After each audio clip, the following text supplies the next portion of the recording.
Thank you, Nancy. Good morning. Good morning. Good morning. And it's a wonderful day. You guys have a great opportunity to learn some things today.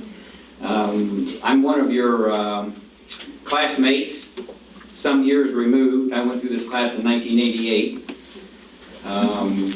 It was really interesting and valuable to me, as I've lived in the community my entire life. So I applaud you for making the choice to attend this class and stay with it through the whole thing. It's great. You'll enjoy it and you'll learn.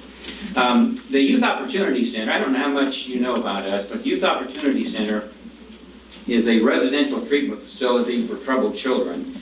Children come to our facility through the Department of Child Services and also the county probation, juvenile probation departments. Even though there are different tracks coming in, one is abused, neglected, and the other is maybe status offense or whatever, the presenting problems are very much the same in both populations.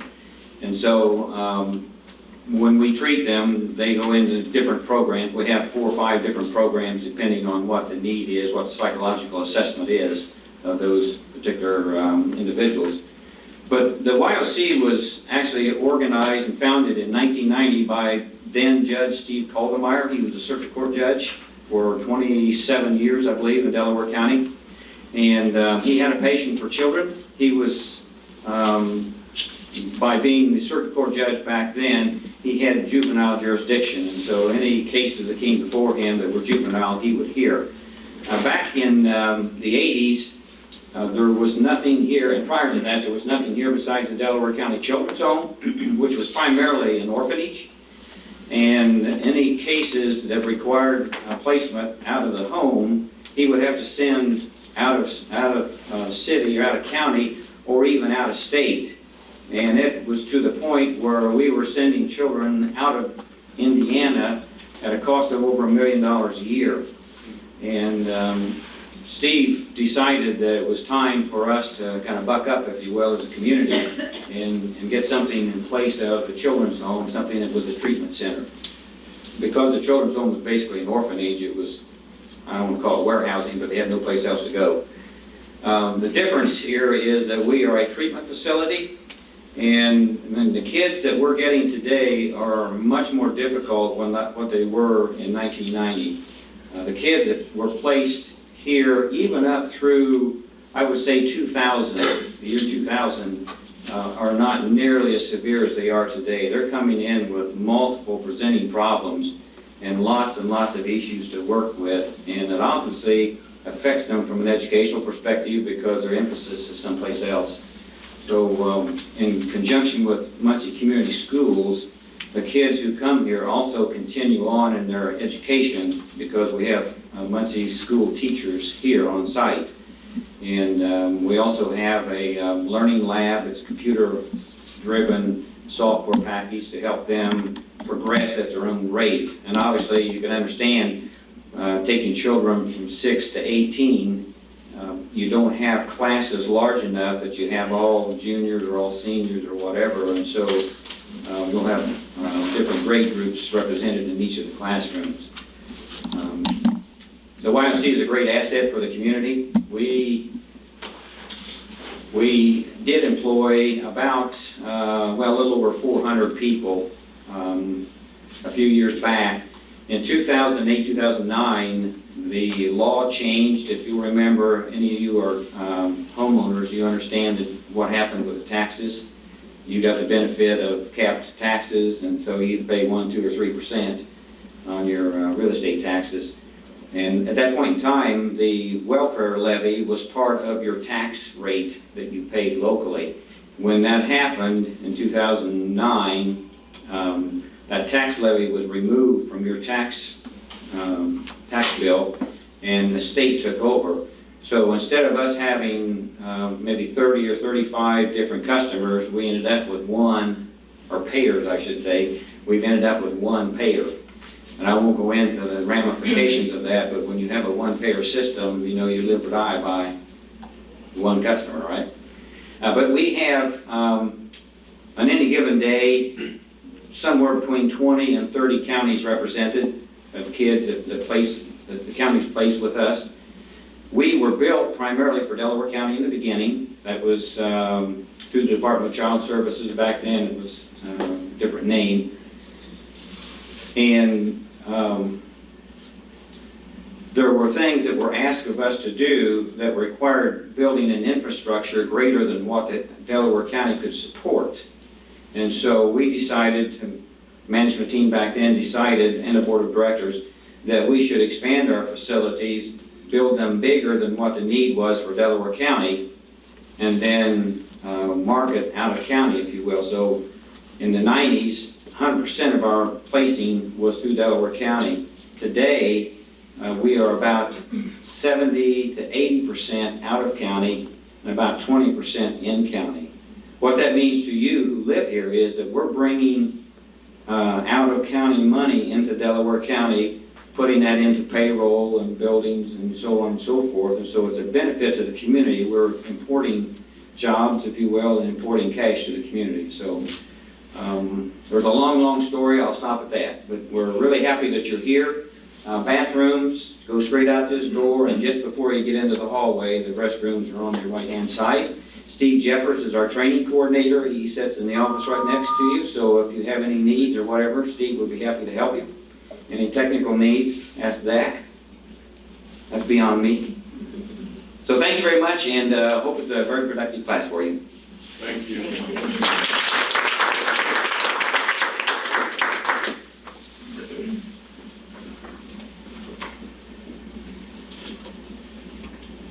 Good morning and welcome. I'm Catherine Kennison. I'm the representative from Ball State University for the Academy for Community Leadership.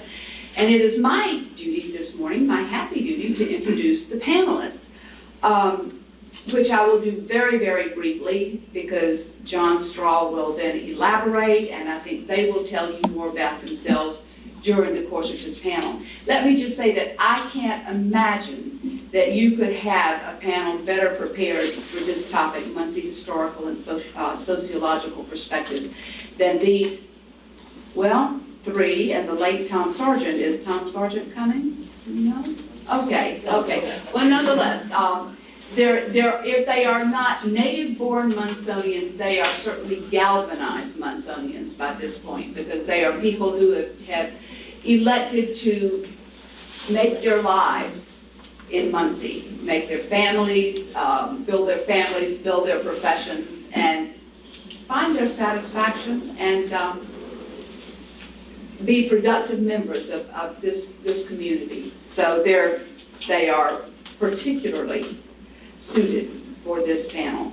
John Straw is the Assistant Dean for Digital Initiatives and Special Collections in the Ball State University Library.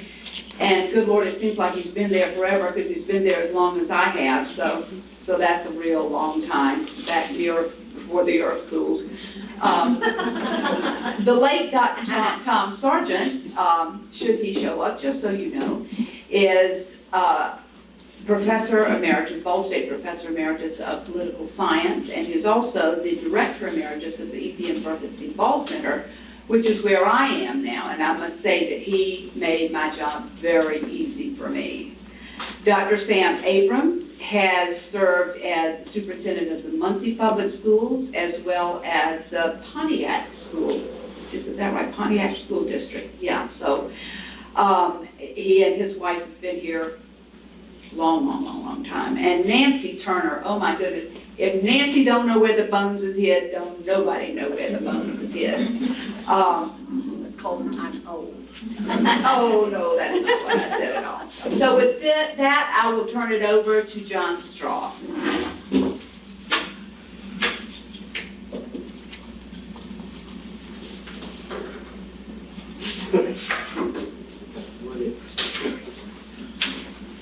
Thank you, and welcome everyone. Like she said, I'm John Straw. I'm the Assistant Dean at Ball State University Libraries. I actually came here in 1998 and followed in Nancy Turner's giant footsteps as head of archives and special collections, and I've enjoyed very much being in Muncie, and I'm glad that you are partaking in this this great experience, if you will, to learn more about Muncie, and today about Muncie's history and so on. She introduced really our speakers pretty well, so I don't really have much more to say about them. Tom Sargent, who is the invisible man right there, hopefully will join us soon. If he doesn't, then I will try to do a little bit on the Middletown Studies, and with Nancy's help, I'm sure we can get through that. But Tom was educated here in the Muncie schools, as you'll see on your sheet that you have there about each one of the speakers. He graduated from Muncie Central, went on and got a bachelor's from DePaul, and then Tufts University, got an MA in law and diplomacy, and a PhD from the Fletcher School of Law and diplomacy. Dr. Sam Abram is also a graduate of Muncie Central High School. We're seeing a theme here, because I'm going to say the same thing about Nancy. So they're all Bearcats.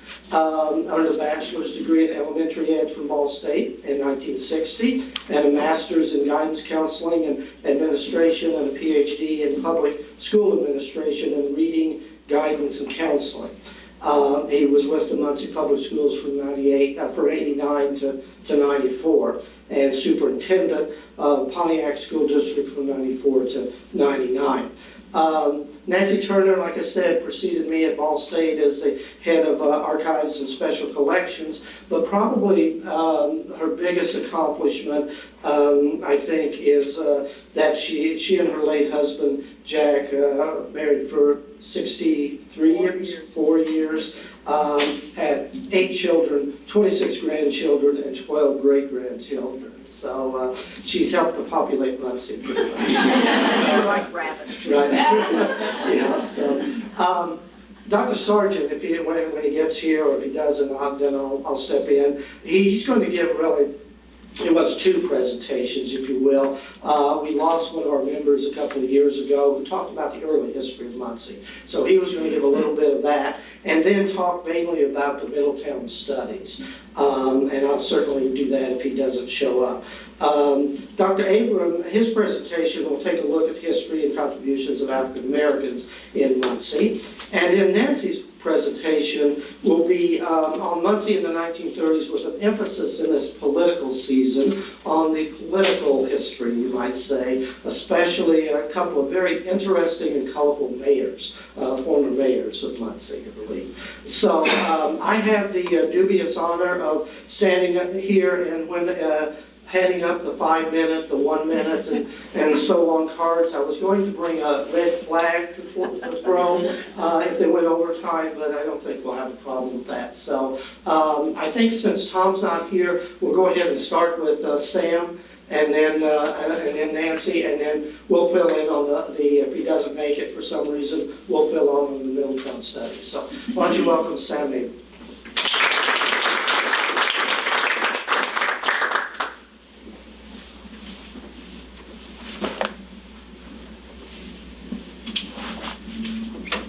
Good morning. Good morning. How are you all doing? Good. Well, we're getting some interaction already, and that used to be one of my requirements, but as you get older, and especially when you come back to what you call your home, you make exceptions to what you expect. I'd like to start off by saying thank you to everyone that helped to organize our opportunity this morning. It's a wonderful opportunity for each of you because of what you can do for the people that you work with and the people that are special in your lives. So I'm going to ask that you bear with me for just a moment. I also want to thank you for what will happen during the interaction part. I normally have a requirement that I don't do anything unless that interaction part's included. I make an exception when I'm at home. Ball State's so special to my family and me that I could never say no to Ball State University. If you could hear my story and know how it started out and what a struggle it was for me to get out of Ball State the first time, and all the things that have happened, including being one of their alumnus, outstanding alumnus, that I hold dear to my heart, because it says so much about what my life, I hope, is about. I'd also like to tell you that you're going to only get a sip on this subject.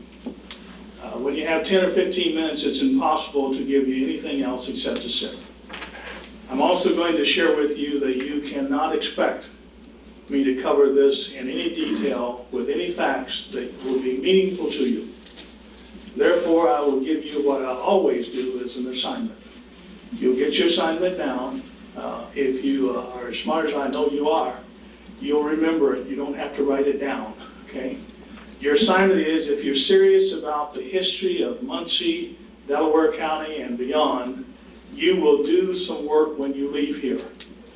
I have some material in front of me. They're just samples of what you could expect to find easily, okay? And if you don't do this, I can guarantee you, I don't give out very many guarantees, but I can guarantee you that as you become the leaders that I know you will become, you will have a deficit if you don't research this area. I want you to stand and take a look around.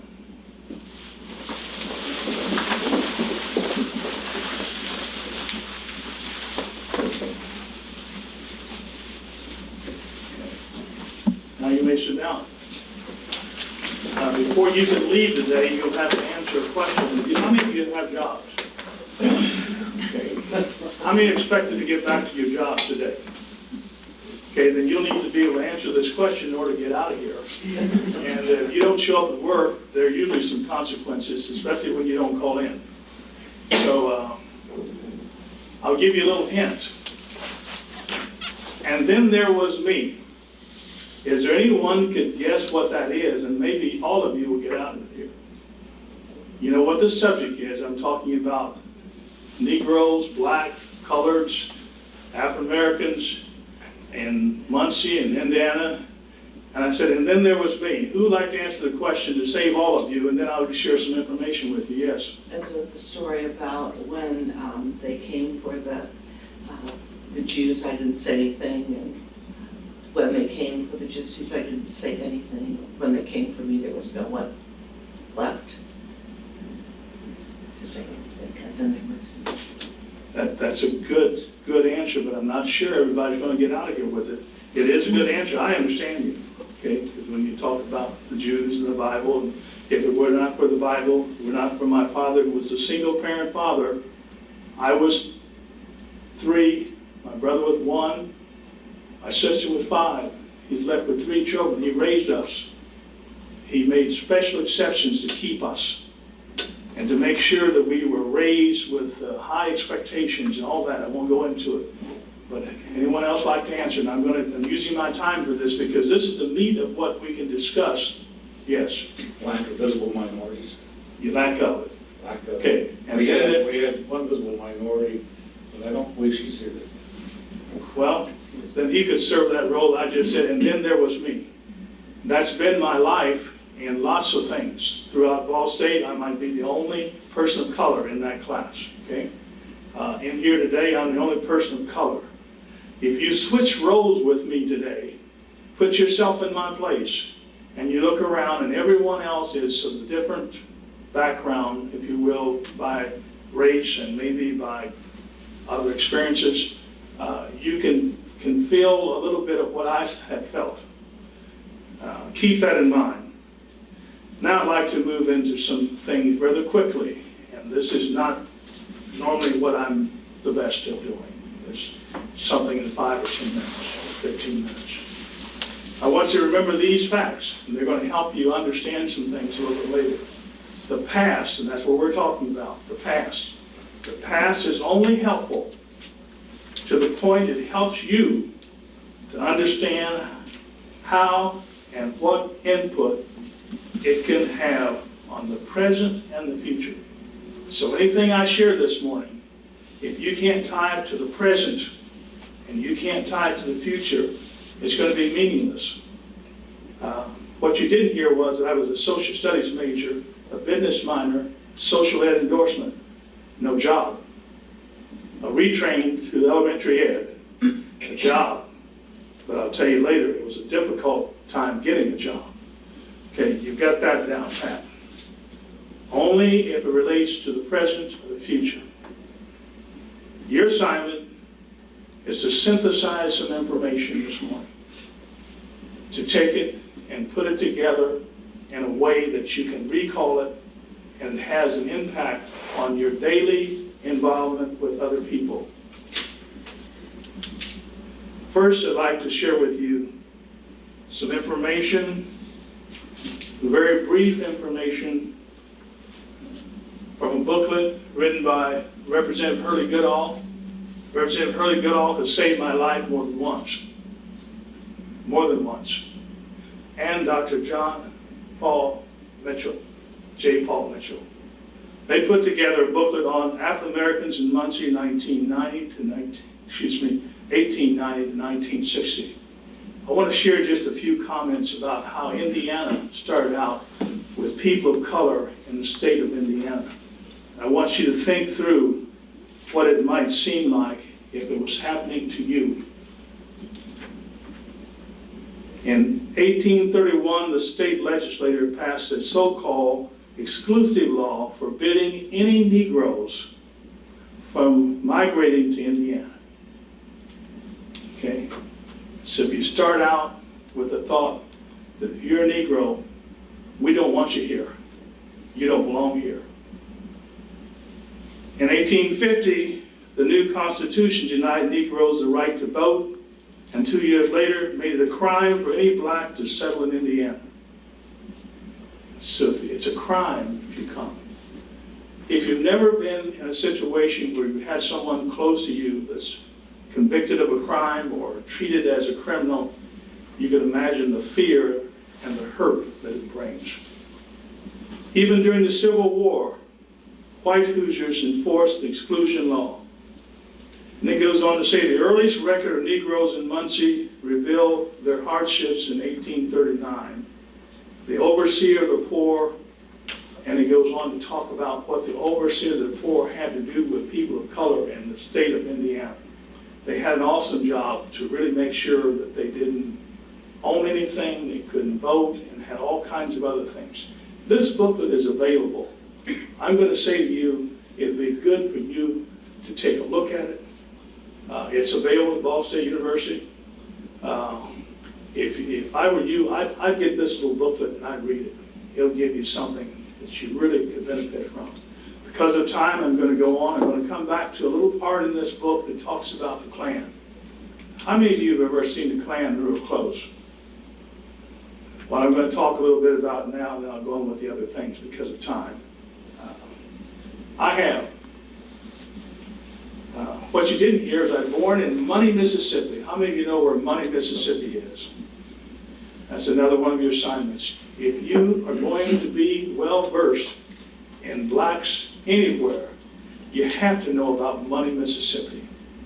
Okay? And if you can't pass that test, I can guarantee you at some point you're going to have some people of color in your environment. You may be over a big whatever, and if you can't relate to the feelings involved with Money, Mississippi, you're in a deficit. I don't want you to think that I'm giving you negative comments about your life or what you already have done or what you will do, but it's just a fact. How many have heard of Emmett Till? Okay, that's where he was supposedly and was killed. In the same grocery store I used to go to. But my father prepared me every time he'd take us back to Mississippi. Now, boy, don't you forget how you're supposed to act when you go in that store. Okay. You make sure that you don't look at them. You keep your head down. Keep your head down. And if they ask you something, you say, yes, sir. Don't you ask for it, Pop. If they ask you, what do you want in here, boy? Say, I want to buy a soda water. So I was taught how to act in that environment. So I was safe. My father could allow me to go across the bridge into Money and to purchase things in the store, same store. Let me tell you that I had a couple of minister friends that had helped me do some things and this community, and I owed them. So I agreed to go to a little town and be a speaker. and the Klan was going to be there. And my father said, don't do that, don't do that. Keep in mind, I'm an educator in Muncie Community Schools. I took one of my old vehicles, I collect cars. I took a 1955 Oldsmobile, it's a tank, and I had new Michelin tires on it, and I said, I'll drive it over, and I did. But when I got there and saw what I saw, I understood why my father didn't want me to do that. When I came out and I saw windows smashed, tires flat, and my car was still standing, I thought I was safe. And I was not staying for the evening program. I promised my father I'd just stay for the afternoon sessions. Keep in mind I'm grown, but I'm still promising my father. On my way back, one of my tires went down. And then I looked around, out here on Highway 28, and I looked around. I didn't see anyone. I had to decide, am I going to get out and change this tire? Reverend J.C. Williams, have you ever heard that name? His son was going in for the evening session, pulled over, helped me change the tire. He says, now, don't stop. From here on, if the other tire goes down, ride the rim on into Muncie. I feared for my life. There was a minister who was asked to invite the clans in to give a talk at his church. If you were that minister, would you say yes or no? He said yes, of course he would. If he didn't, there were consequences. And it goes on to say that afterwards, there was some publicity and some people wondered why he would do that. I want you to think in your own minds, and then I want you to read this book to find out what it's like if you refuse to do what the Klan asks you to do. Is the Klan still alive? The answer is yes. There's some publications up here. In your break, if you want to sift through those, you feel free to do so. I'm going to stop that and very quickly move to some first blacks in Muncie. One of the first blacks was Ray Armstrong. Mr. Armstrong's son and his wife were my wife and was our best friends. They're both deceased now, but they were our best friends. I knew his father well. He was the first elected councilman back in 1952 of color. In 1959, Mr. James Albert Johnson, who's my brother-in-law's brother, was the first city councilman who was elected at large. And you know what that means. That means you got to have friends all over. They're going to vote for you, people who vote for you. Bill Blair had his children in school. Representative Hurley Goodall had his children in school. Were the first firemen of color back in 1957, 1958. Robert Foster, deceased, Dr. Robert Foster, Ball State employee, my brother-in-law. Okay. We're keeping this in the family, okay, and friends. Then I want to share with you some things about Muncie Community Schools. That's what I know best. I spent 35 years in Muncie Community Schools. Not counting the fact that I was a student, I went from being a kindergarten student to superintendent schools in the Muncie Community Schools. There's a real story there. But back in 1960, I could not get a job in the Muncie Community Schools, even after changing my major and knowing that I wanted to stay here. But I got a job because of one thing. Mrs. Doris Faulkner moved to Blaine Elementary School, and Mr. Burrow Clark came out as taking driver ed with Dr. Dick Staley, and told me he was not going to recommend me for a job. He came back later and recommended me for a job. I was the 6th person of color in the Muncie Community Schools. Mrs. Geraldine Finley, back in 1955, was the first person of color to be hired in the Muncie Community Schools. And then there was Mrs. Ruth Red, Mr. Robert Foster, now Dr. Foster, Mr. Hobart Gray, and then there was me. I want to share with you some other things. After 5 years as an elementary principal, thank you, I decided that after being principal of a school that was 212 students and had gone down to 189 students, and I had been doing some things, not to boast of those things, but some things that helped me to grow, with a lot of help from some people who were helping me to chart my life in a way that I could become more than a person who was working in the schools at the levels that I had been blessed to receive. And when I was told that the answer is no, that you're the youngest principal that's ever been appointed and you're not going to be moved, I found a job in Marion, Indiana as Director of Pupil Personnel in their central office. So I'm a person who's a believer. My prayers have been answered, even though I did not want to make that prayer of, Lord, help me find a place so I can get a job. But I prayed that prayer over and over and over again, and it happened.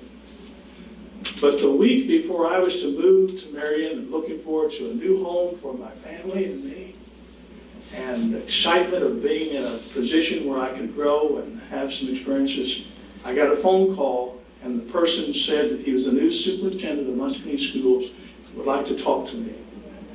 Well, that Friday, there wasn't a change in the superintendency, and here it's Sunday, and now someone's on the phone talking to me, and I thought they were kidding me and playing a joke with me.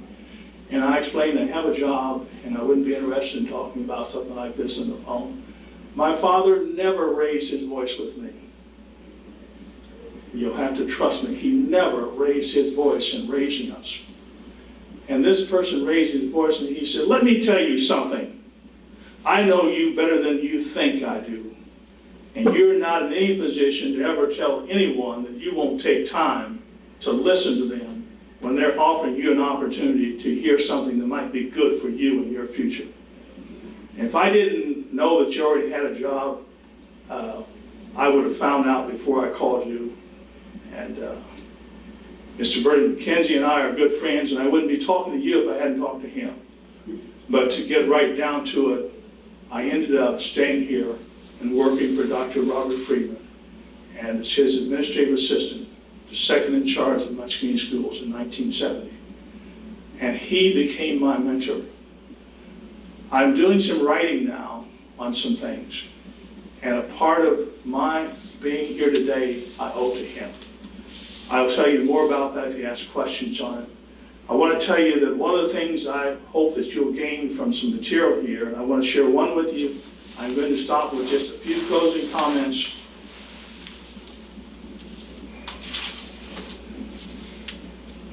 One of the things I've been taught to do, and that is that if something's going to be published, I want to see it before you finalize it.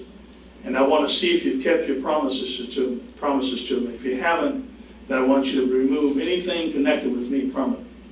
And that's what I had to do here. I'm not knocking this person, but it wasn't kept. I said remove anything connected with me from it. I've had some help from people who happen to be family members, who happen to be well-versed in what you can do if people don't keep their promise. And because of that, Dr. Harold Huff is in this book. Dr. Robert Friedman is in this book. You can't have anything that deals with blacks, colored, Negroes, African Americans, and anything that's meaningful that doesn't include something about other people who might be Caucasian, whatever background, because it's all important that people get the message that no one does anything in any race by themselves. I hope you get that message this morning. I hope when you look at your environment, that your environment reflects your commitment to that kind of belief. That Dr. Harold Huff took me throughout the South.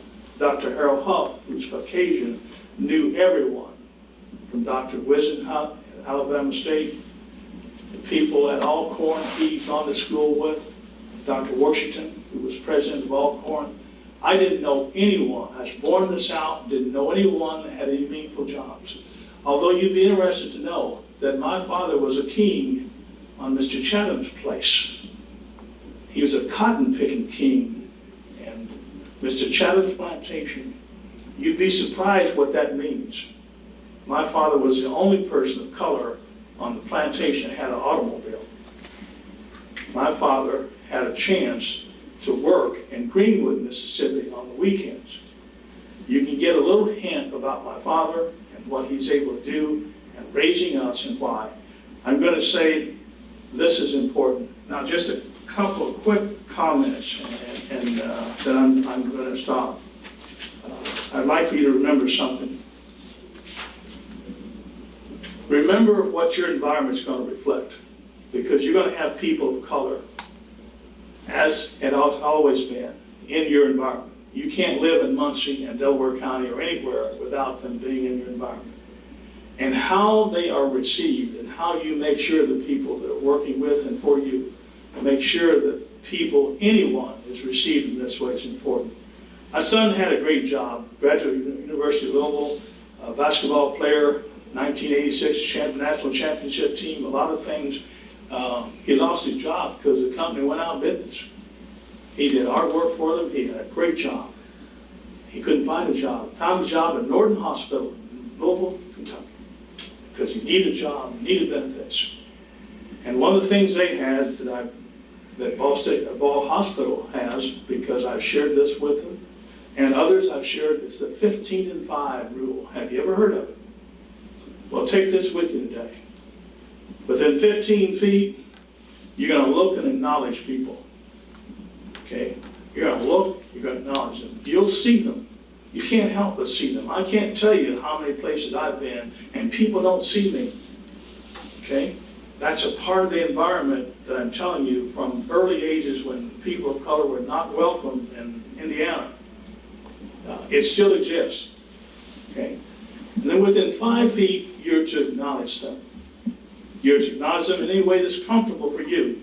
You can say, good morning. You can say, hello.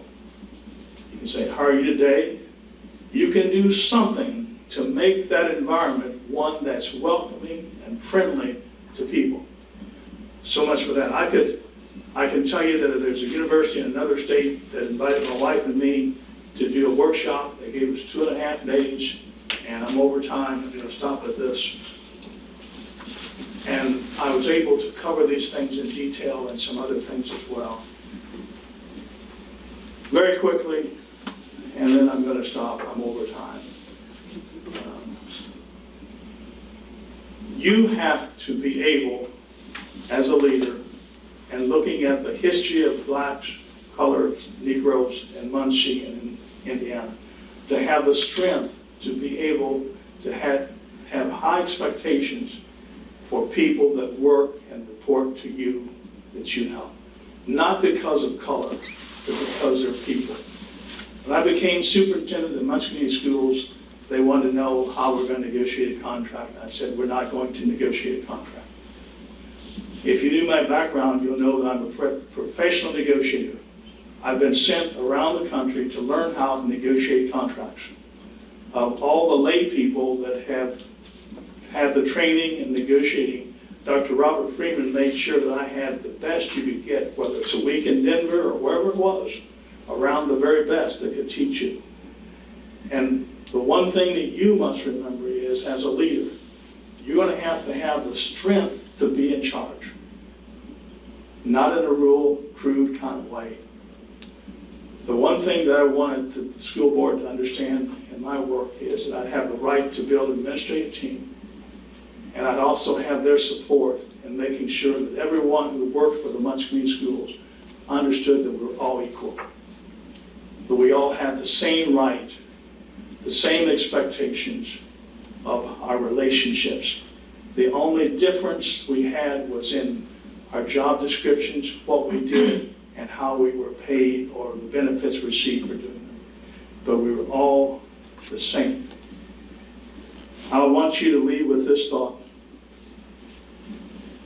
Leaders must feel the various impacts of life.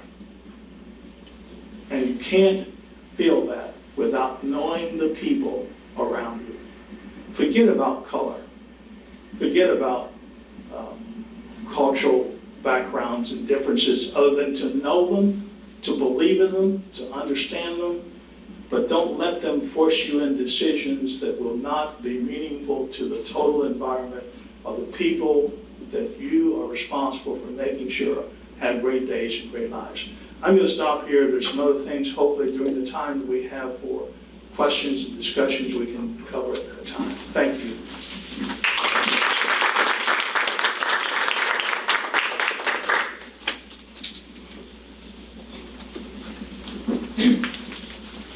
Okay, we're going, like I said, we're going out of order a little bit here, but next we're going to hear from Nancy Turner. So, Nancy?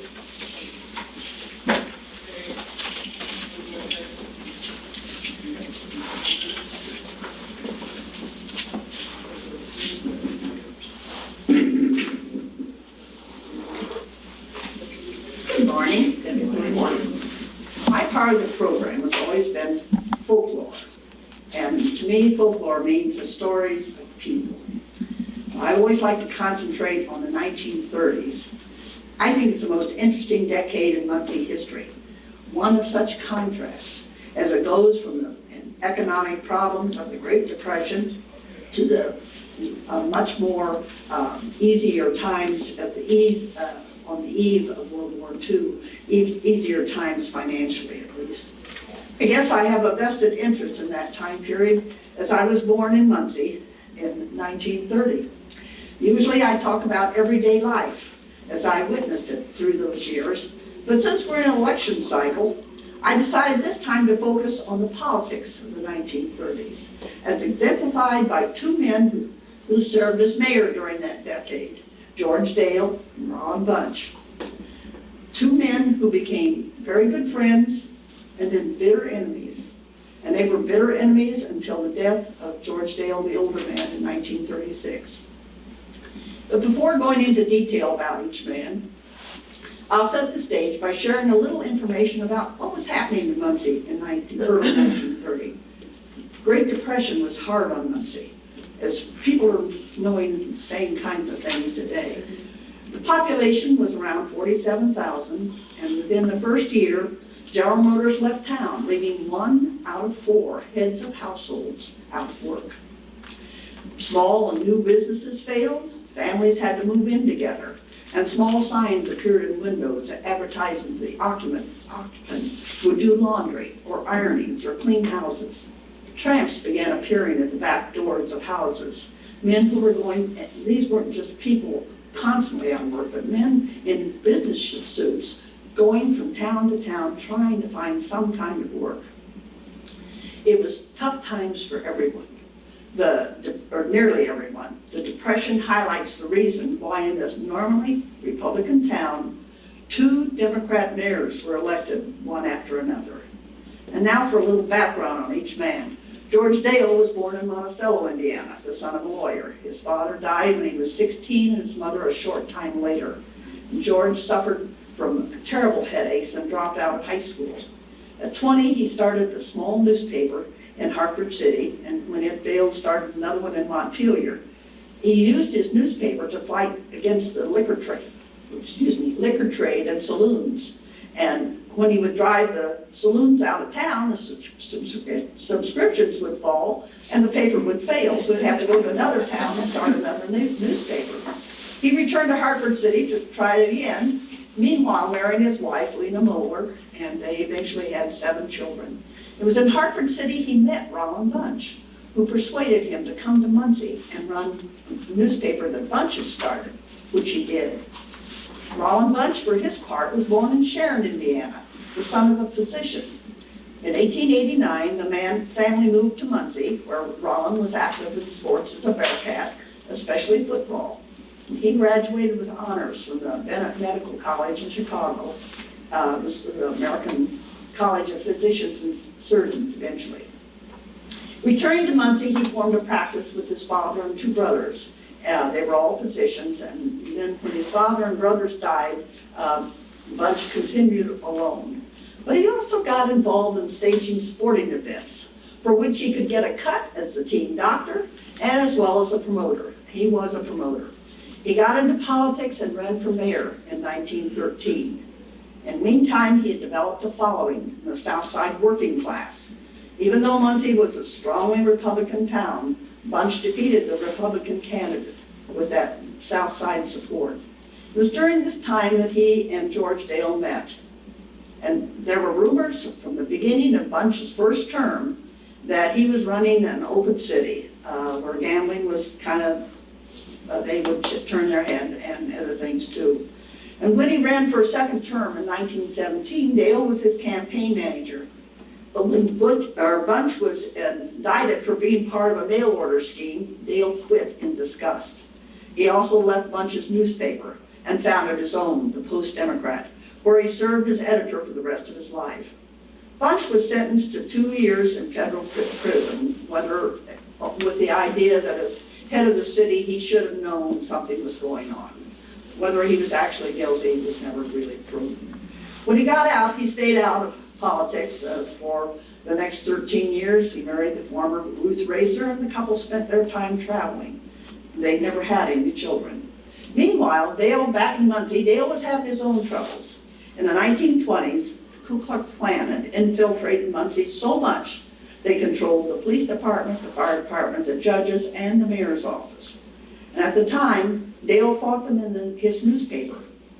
And he was shot at, he was beaten up, he lost his home because he had no advertisement in his paper, and he was convicted by a Klan judge of libel. And it's always been almost comedy to me that the judge told him that even though he told the truth, that was no defense. And so he was judged guilty. He also became a hero to the South Side workers. And in 1930, he was elected mayor. And although he ran an honest administration, Dale had trouble getting along with almost everyone. In his first month of office, he managed to alienate the police department, the fire department, the local newspapers, the Republican Party, his own Democrat Party, and the Ball family. Dale was a teetotaler who shut down all the blind tigers. Those are, to those young ones, those are bootleg joints that ran in the 1930s. And he also stopped the paving trusts, where only certain companies would receive paving contracts. His enemies grew in number, just to show how much he was hated. When people complained about the stench of the White River, Dale at first said, look, we have enough troubles right here in Muncie, people getting enough to eat. But when more and more complained, he went to Washington, and from Secretary of Agriculture Ickes, he received a $1 million grant to put in a new sewer system in Muncie. But when he came back to Muncie with this grant, not a loan, a grant, the city council, not wanting him to get the credit for it, turned the grant down. When Dale was accused of transporting, and remember, he was a teetotaler himself, he was accused of transporting liquor to a state convention, again, trumped up charges. He proved that accusers had perjured themselves and was granted a complete pardon by President Roosevelt. But the damage was done to his reputation, and he lost the support of the South Side. Dale was defeated in the 1935 primary by his old nemesis, Roland Bunch. It has been suggested that the shadowy figure of Bunch was behind a lot of the agitation against George Dale, especially with the Southsiders, because remember, that was Bunch's support too. Dale returned to running his newspaper with its fiery editorials, and he always called straight what he thought, he'd call it as he saw it. He died suddenly in March of '36 with a cerebral hemorrhage, which those early headaches probably was the beginning. Roland Bunch went on to have a pretty successful tenure in the second term, using WPA federal money that began pouring into the community in the mid-1930s. Bunch was able to take credit for the Madison Street underpass, as you remember. That was the only way that you could get from the north side to the south side without waiting on a train, and stop the bank robbers, or help the bank robbers really, because they could actually move around town in the 1930s. He took credit for that. He took credit for 5 new bridges, Tui Pool, Muncie homes, which at that time was the best solution for low-cost housing. He was also responsible for bringing newsreel people to Muncie, who made a movie of how the town looked in 1936. And it's available in Bracken Library. It's really fun to watch it. And in conclusion, George Dale and Ronald Bunch were a study in contrast. Dale, scrupulously honest, but also cantankerous and judgmental. Bunch, genial and friendly, but who played by the old political rules of rewarding his friends and destroying his enemies. Now, this is kind of a capsulized version of A Tale of Two Mayors. Time prevents me from going into any more detail, but they were fun to study because they were just so completely different. But they started out as friends and then became bitter enemies because they looked at life differently. For Dale, what was, if you were honest, this is the best way to conduct administration.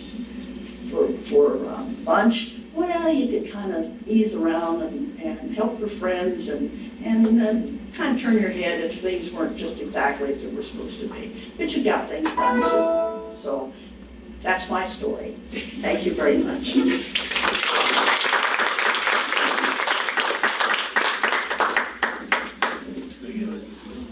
I would encourage you to start thinking about and jotting down some questions you might have for the discussion when we're done here, because we have plenty of time to talk. You can talk with our panelists and answer any questions, or just get into a good discussion if you want to about things. So.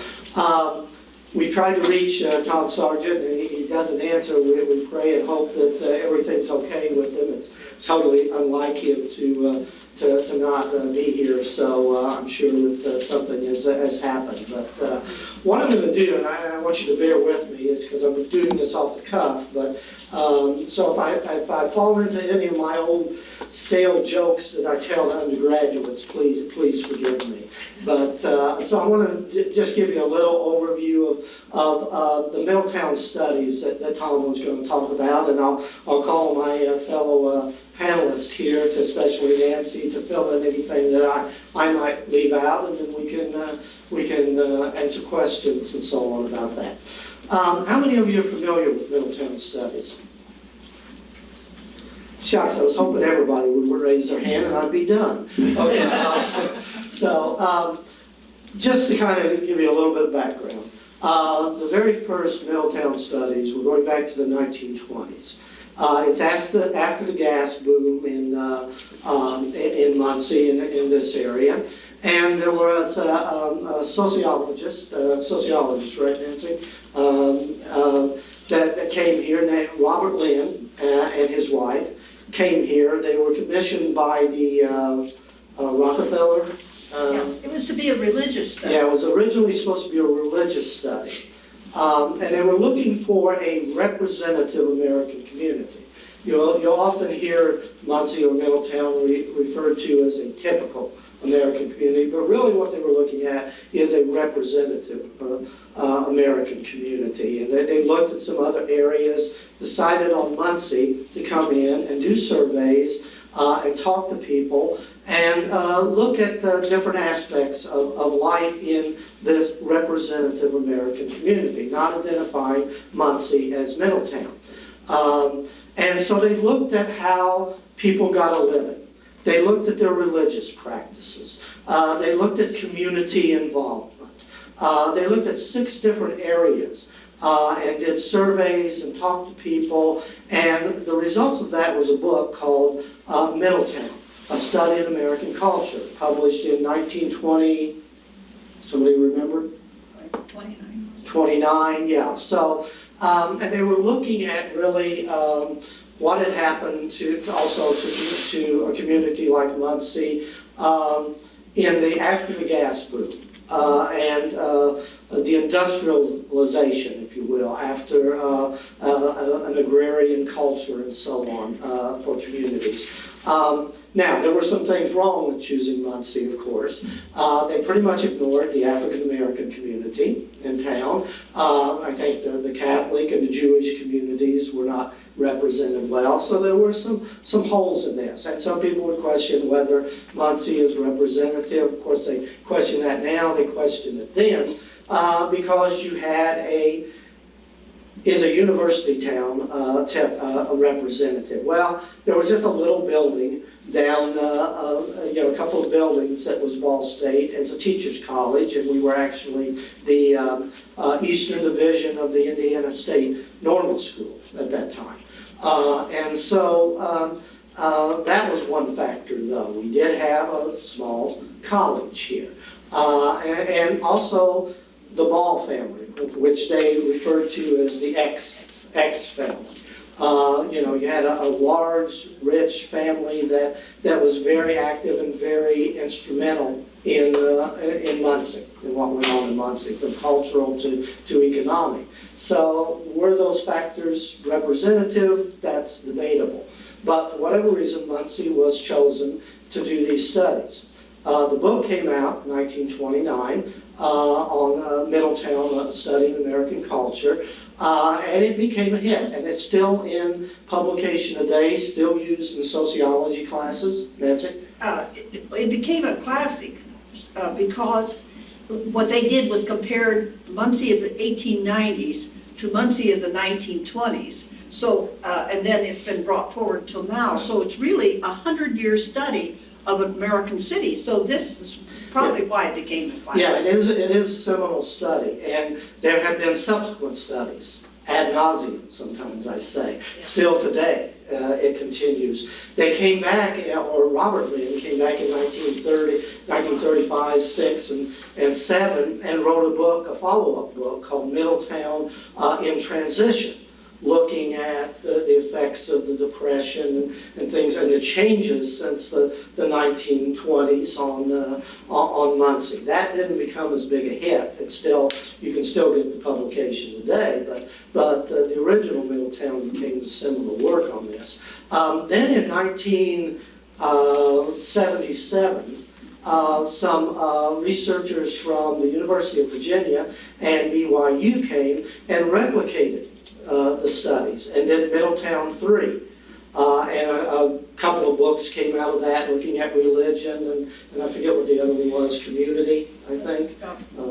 Community of Praise. Community of Praise. And then in 1999-2000, that same group came back and did Middletown 4. And there's been articles come out of that. So there's all of this rich resource on studying Muncie as a representative American community. I don't think there's any other, I think it's safe to say there's no other American community that's been studied that way. Well, what they showed in the later studies was that really the American life has stayed, the bedrock beliefs have stayed the same. From the 1890s clear up to the present, there are certain bedrock beliefs that have held through.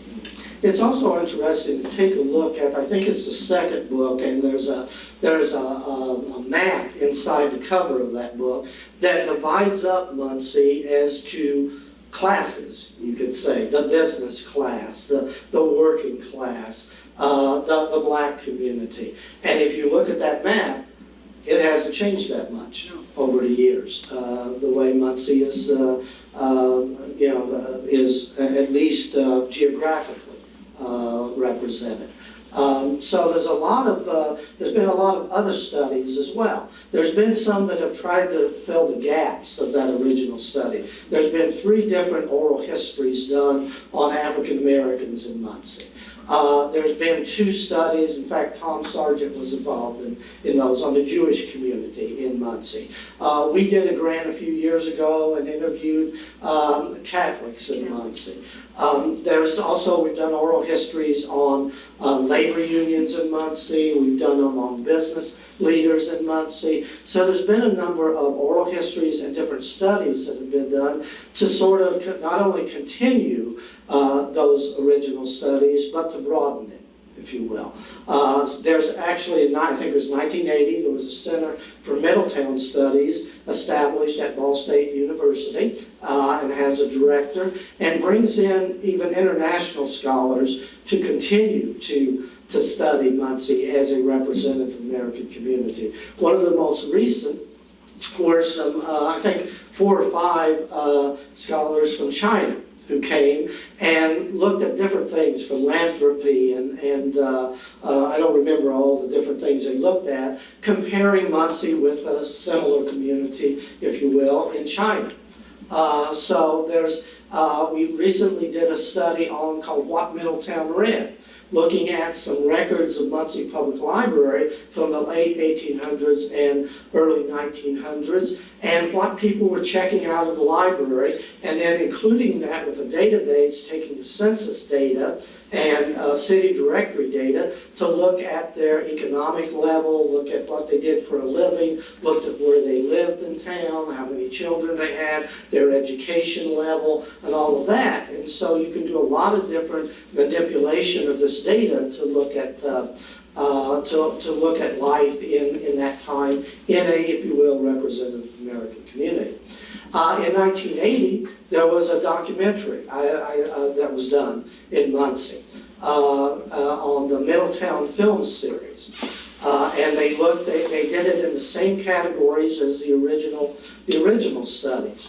One of them, Nancy could talk more about this, I think. One of them was on family business, and they did Shakey's Pizza in town. They did one following around a religious group in town, a church. And so they did all of these different ones. The most controversial one was one called 17, where they went to the South Side and they followed students and teachers around. When they showed this series on PBS, that particular one was not shown in Muncie. And there's still an injunction, as far as I know, to not have a public showing of this. Now, why wouldn't they show that, do you think? Anybody got an idea why they wouldn't show something called 17 from the South Side? Why parents and teachers would be in an uproar about it? It's 1980. It shows drug use, interracial dating, kissing, interracial kissing, if you will, whatever. So all of these things that couldn't happen in Middletown, I guess. Nancy? Well, if you have teenage kids, you'll know. Any teenage kids that get in front of a camera, they're going to use they drop the F-bomb every time they turn around. And part of the objection to that film was simply the language the kids used when they spoke. And as well as the interracial dating, because in the 1980s, that was a no-no in Muncie. Yeah, so you can check that film out. You can see it at the library or whatever if you want to. But it's a 6-part series we've done, and at Ball State Archives, we've got all the outtakes from that. Hundreds and hundreds of hours of outtakes that didn't make it in to the final documentary. And that's interesting in itself. And unfortunately, it's there deteriorating, and we're looking at ways to digitize it and preserve it. But there's a lot of interesting information and interviews that didn't get in the final film. Of course, they looked at basketball. A game And between Jim Carrey. And Jim Carrey. There was a mayor's race that was going on. So there's a lot of different interesting things in the documentary. I think it was probably the first reality film, if you will, reality show that they put on TV. So, and then in around 2000, they did something called PBS did the First Measured Century.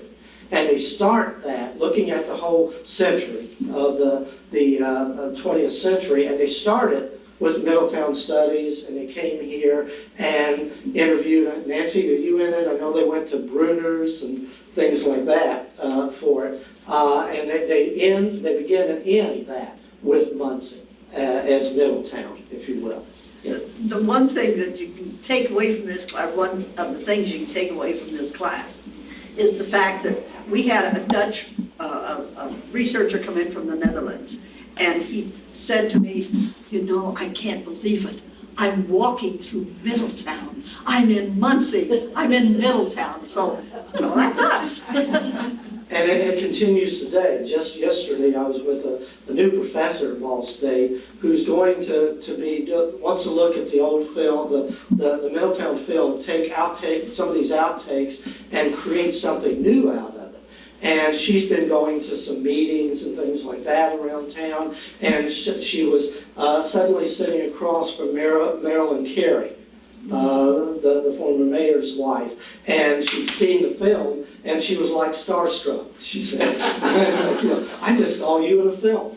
So it continues today, even. And we still have the Center for Middletown Studies, and there's still studies all the time going on, new projects and so on.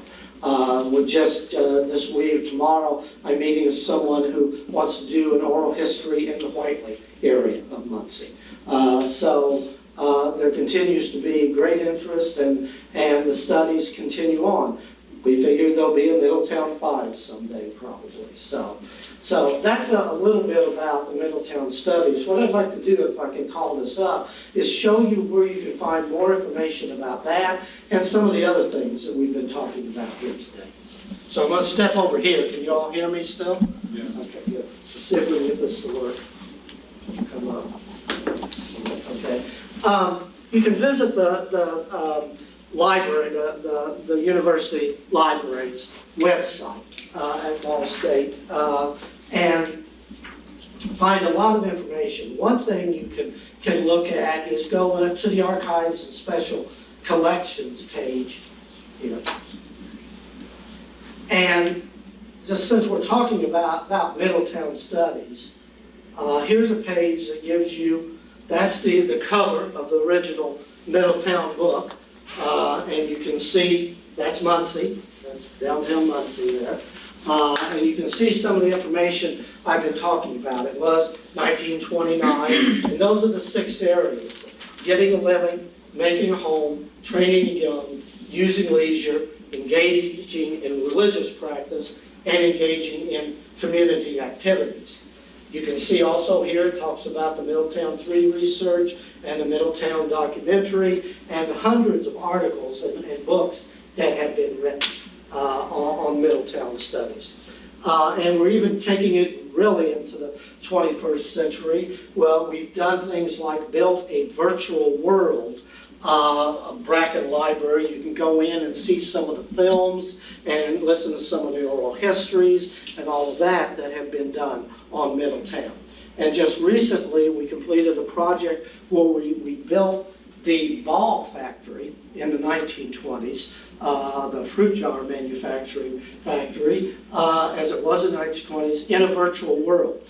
So you can go in there and you're met by an avatar of Frank C. Ball, one of the original Ball brothers, and he greets you and welcomes you to the Ball factory. You can go in and see factory workers making the jars, how they were made in the 1920s, how they dressed. We used archival material from our archives and Minnetrista to represent the best we could what the Ball factory was like, what the workers looked like and dressed like, what their life was like.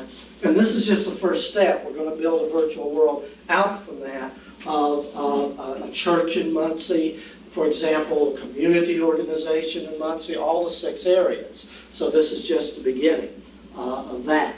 So I invite you to take a look at to learn more about Middletown by looking at our Middletown page. There's a link there to the Center for Middletown Studies that will that tells you all the things they're doing. They have speakers that come in to talk about different topics on Muncie and Middletown. So there's a lot of information that you can find here on the website.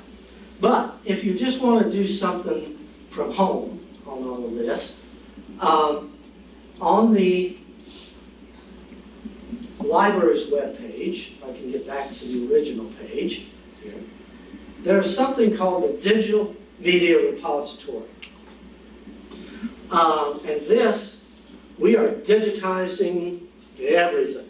So Nancy did a great job when she was here. She built a wonderful archive of local history. And we have her to thank for a lot of the documentation that exists on Muncie, on the history of Muncie. And you can come to the archives and see it. But what we're trying to do here is take what Nancy built and build it out so that you can do it from your laptop, from your iPhone, from whatever. And you can do it on here, realizing this is only the tip of the iceberg. And hopefully it'll bring you in to see more. We digitize about at least a collection a month. Not only from the archives, but we have community partners that we digitize their materials as well. And we have one of those partners here today from the Community Foundation. And we're digitizing their records. We've done, I'll show you some of the others we've done. But you can find them here. Unfortunately, for whatever reason, this isn't working. But this entire digital media repository is searchable. So you could just put in, if you want to, Ku Klux Klan. And you're going to find photographs of the Klan here in the 1920s.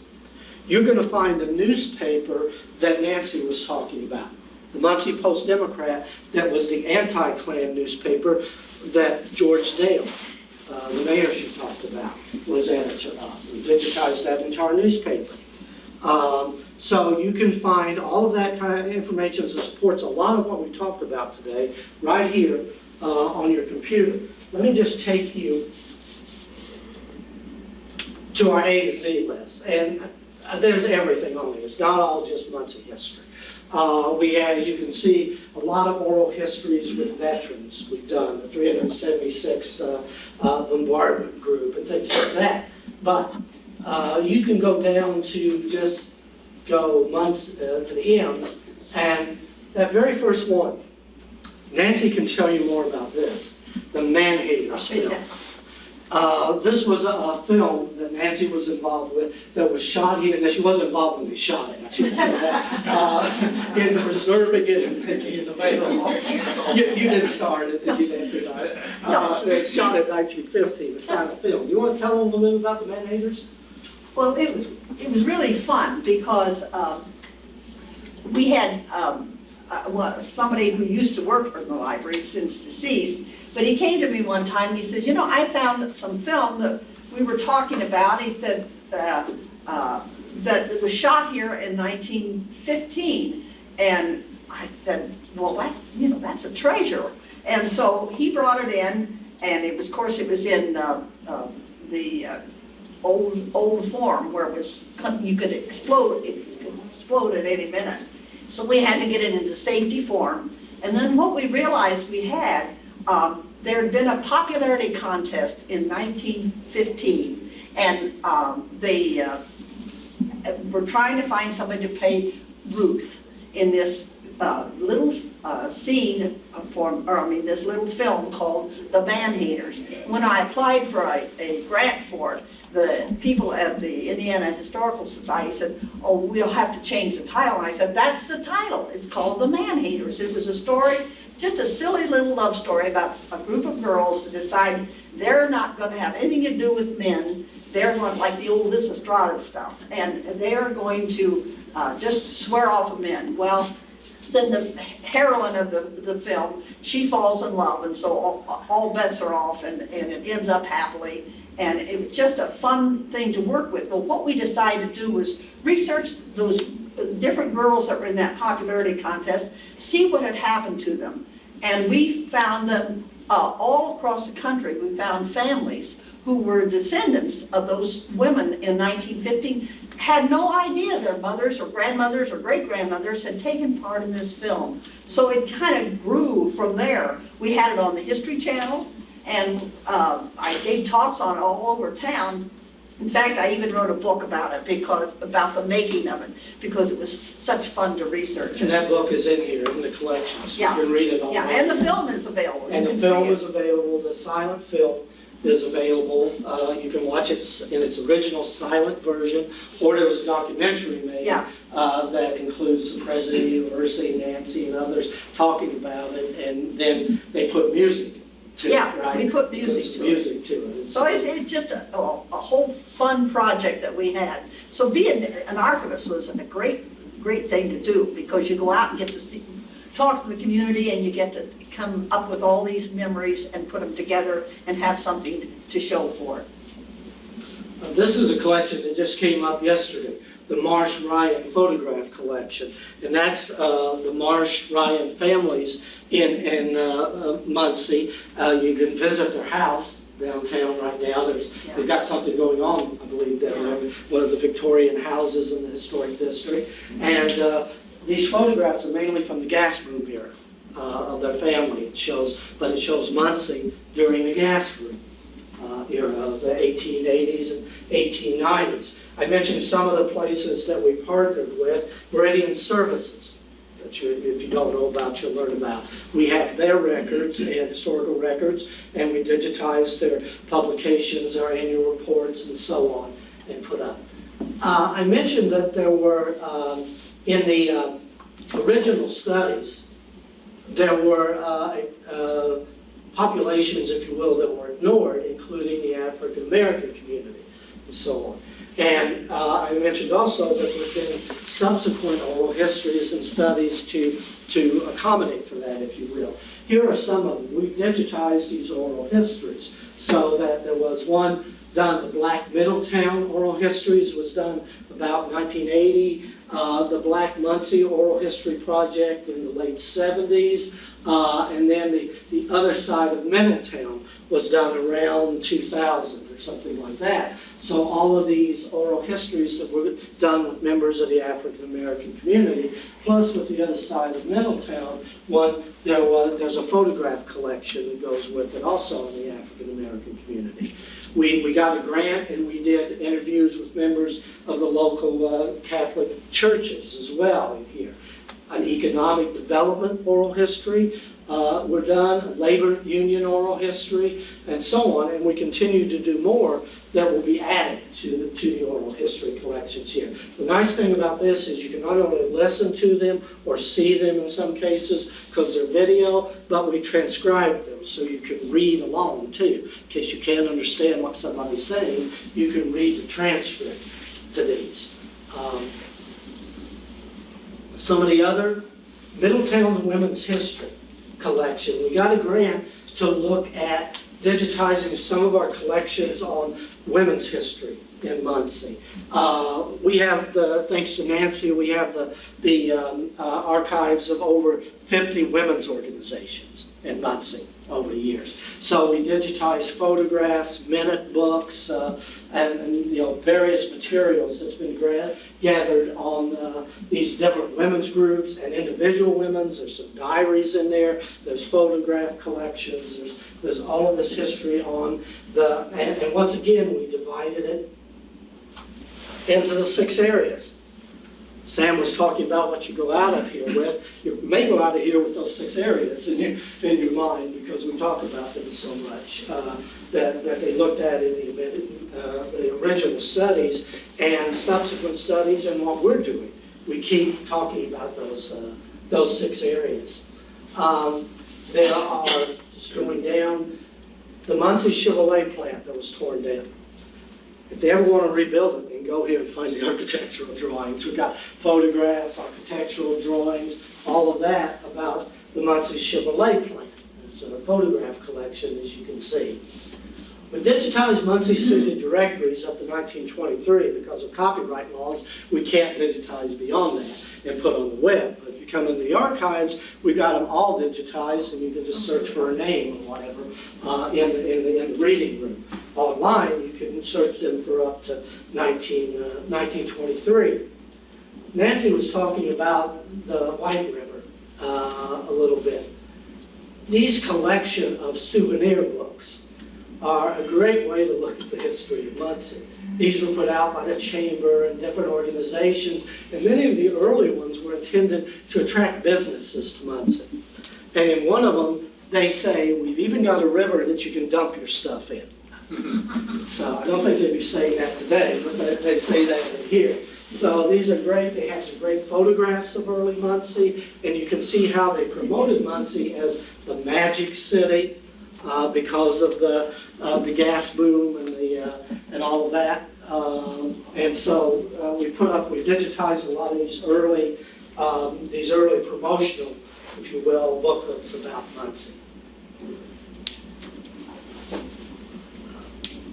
This is the Muncie Post-Democrat that Nancy was talking about, or mentioned from George Dale, if it will come up, the anti-Klan newspaper. And it was actually published all the way up to the 50s, and but it's anti-Klan really in the 20s and 30s with big headlines, and outs, like Nancy said, mayors and police chiefs and everybody as being members of the Klan. And Dale fought the Klan and got a national reputation for that. We recently got in the archives, and we're digitizing, and you'll see up here a scrapbook of all the telegrams and letters and everything that Dale received when he was in prison, when he was shot at, and all of that. And plus a few notes written on napkins and stuff saying, you better get out of town, since your life's in danger. Some threatening notes even in there. So really interesting scrapbook that Dale's family gave to us. So all the things you've been hearing here from Nancy and Sam today, there's documentation in here about it. There are tons of photographs. There's over 10,000 photographs in here now. We have over 100,000, over 10,000 photographs of Muncie from the 1880s up through the 1980s in here. And other people we partnered with, and we have put up their records, Muncie Redevelopment Commission. Are you familiar with Sanborn maps? Do you know what those are? Those were done for fire insurance purposes, so that the fire department would know where to go in the community. And they're great maps because some of the later ones in the 50s are even overlaid. When a building was torn down or something, they overlay it, or new buildings built there. And so you can really see the development of Muncie through the years from these fire insurance maps. You mentioned Robert Foster and his wife, also, who ran the Muncie Times newspaper, which was the African-American newspaper, right, for Muncie. And she died recently, as Robert did too, right, in the last couple of years. We digitized, with her kind permission, we digitized that Muncie Times newspaper. So you can find the complete set of the African-American newspapers from when she started it until it stopped shortly after her death. I think they put a few issues out after that. So we've digitized all of that and put online. This is one of the most recent ones. There's also, just going through some of this, there's historic maps and atlases. There's the photographs. This is the most recent thing. If you like old movies, these are films that we had in the archives, about 900 reels of films.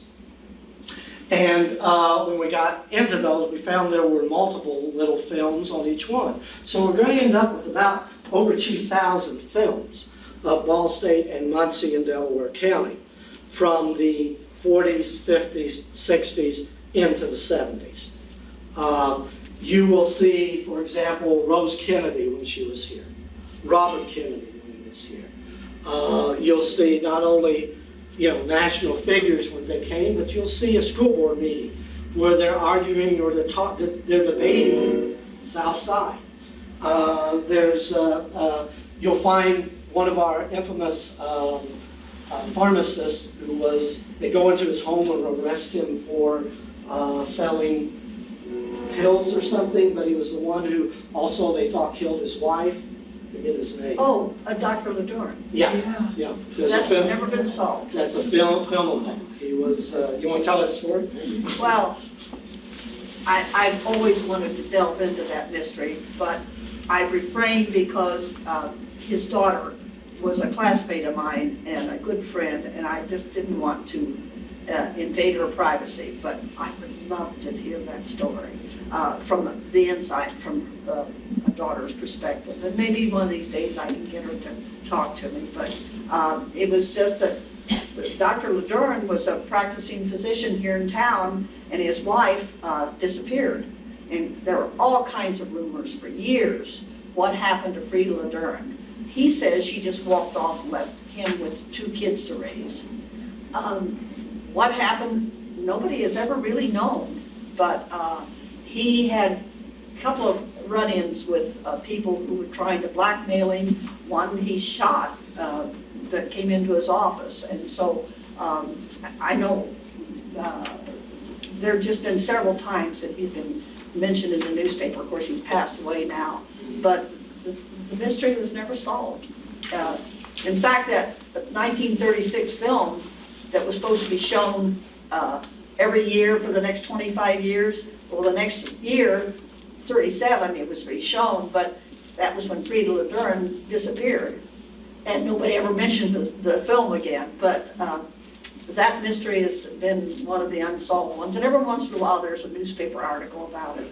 But they really never did know what happened.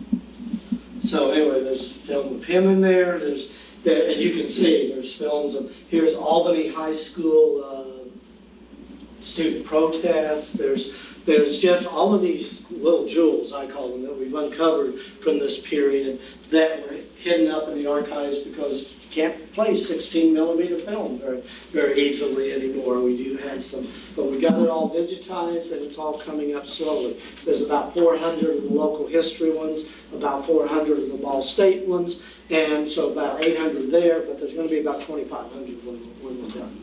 So, and there's the lady that started it all, Althea Stogel. She went uptown when they were tearing down the old courthouse, and she saw them throwing county records to be taken to the dump.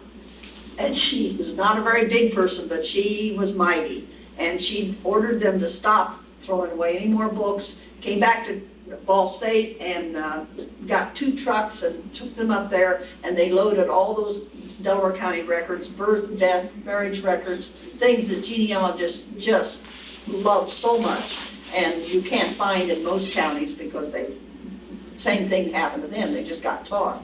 But anyway, she preserved them, and or she stopped them from being thrown away, and that started the Stockel collection, which is the nucleus of our historical files.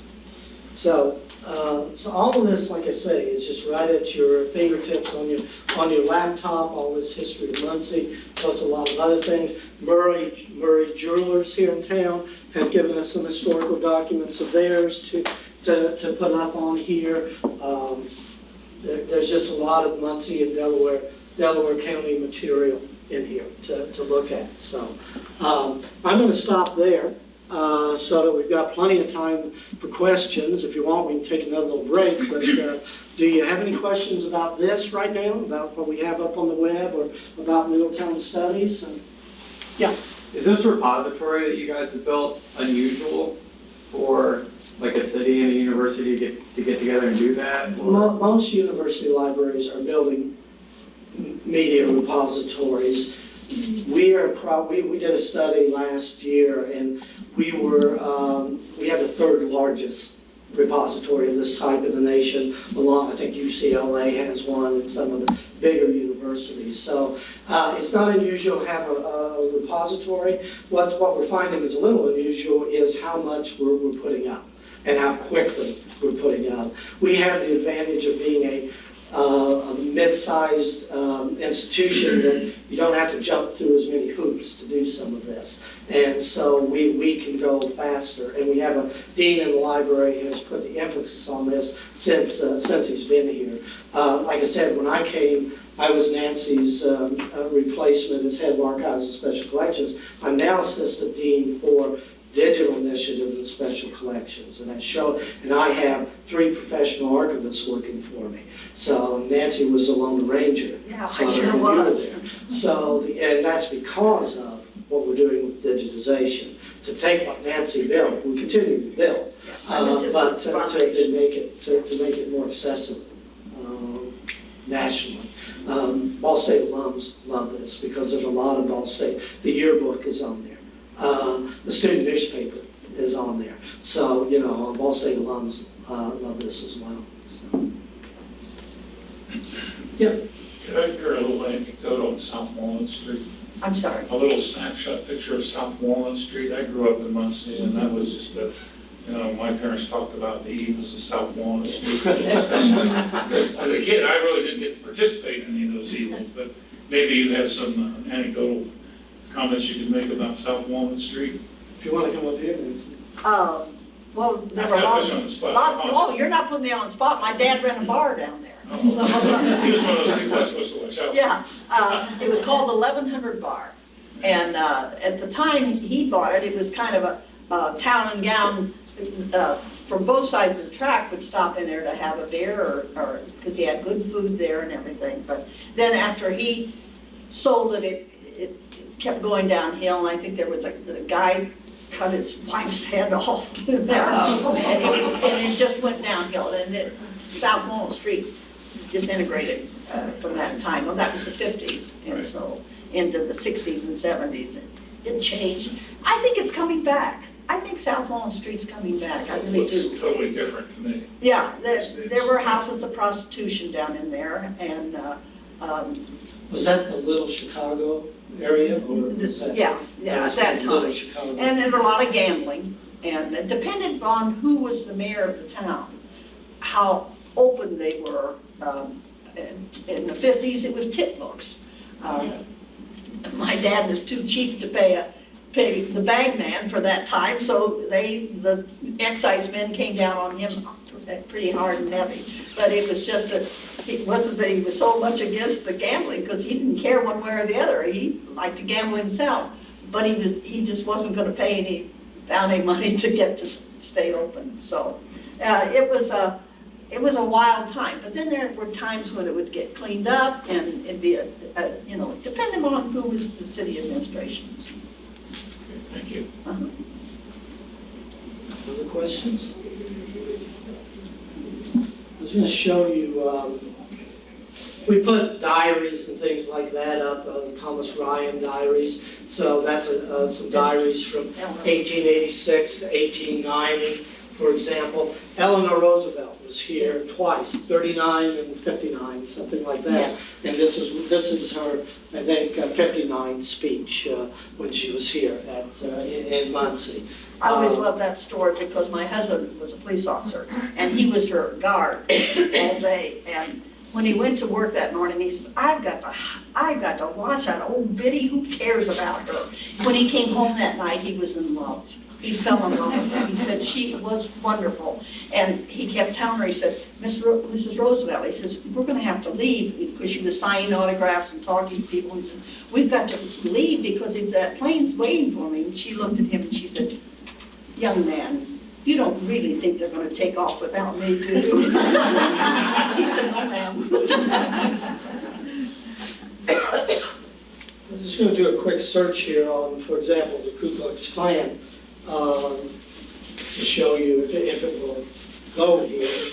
Here, a lot of the post-Democrat comes up. I'm hoping also we can go over here somewhere else and should find. Looks like those are going to be the first thing. Some of the photographs too that were taken. And it sounds like we're going to be able to hear. Hi, Tom. Hi, Tom. Good afternoon, John. Shall we start over? No. Okay. I was really hoping here, and I'm going to, again, there's a lot of oral history. I'm trying to get to the photographs here of the Klan in downtown Muncie. Looks like it's going to take forever to get there, because there's so much here when you just put in the Klan. A lot of oral histories that mention the Klan, and so I was hoping maybe some of the photographs would come on too. So you can see how many issues of the post-Democrat.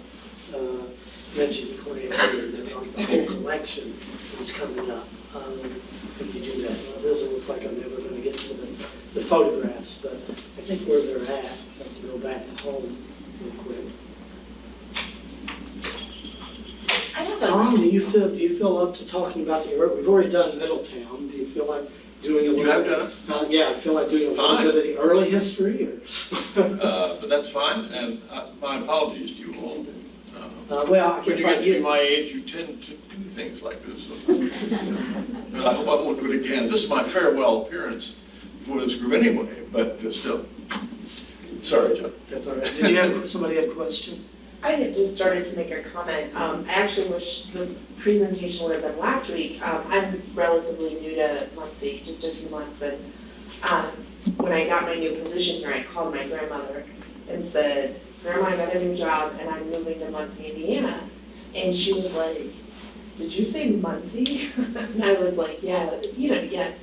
And with her, she came last weekend to see Muncie because she had always heard of Muncie, because as she worked in the boot factory during the war in Mount Vernon, Illinois, which later became a stove factory, so the men and women who left the boot factory after the end of the war came to Muncie and other places for industry and then kept going. A lot of her friends had moved to Muncie that she had never seen, again, just because they had lost touch and whatever. So it was just kind of, she was just like thrilled to be in Muncie, to know. And so she kind of had, I guess, this perspective, it's kind of different now. We drove around and looked at some of the factories and the manufacturing that isn't here, but I just thought it was kind of a cute thing for someone who is in Southern Illinois thinking Muncie's a really cool place to visit. But when I came I don't live here, but I. Because when I said to my friends in India, I was like, "I'm moving to Muncie," and they're like, "Why or where?" or, and she was like so excited that. But when I came here in 1998, and my knowledge of Muncie when I came were two things: the Middletown Studies that I'd heard about, and the Bearcats. As growing up in southern Indiana, that was the main thing I knew about. It's all the championships and so on of Well, Bearcats. And I think I at least now have a place where I know I can go to, I can sit down with her on my laptop and show her some of the different. Johnson, your grandmother's story illustrates to me an interesting point about the time. I take it post-World War II. There were manufacturing jobs, lots of places. Mount Vernon, Illinois, is that where she started? You say boot factory, but that's not, yeah. But there were jobs, but if they lost that job or changed jobs there, they could go other places and find good paying manufacturing jobs. And that's less true now than it was in those days. Much less true. And I'm interested in your comment too. I would have thought you said the two things, but the Ball family was not one of them. Yeah, of course I'd heard of the Ball family, yeah. But Ball, yeah, know all about that. Yeah. So that's two interesting, to me, points made from those two anecdotes. Yeah, that kind of brings up something.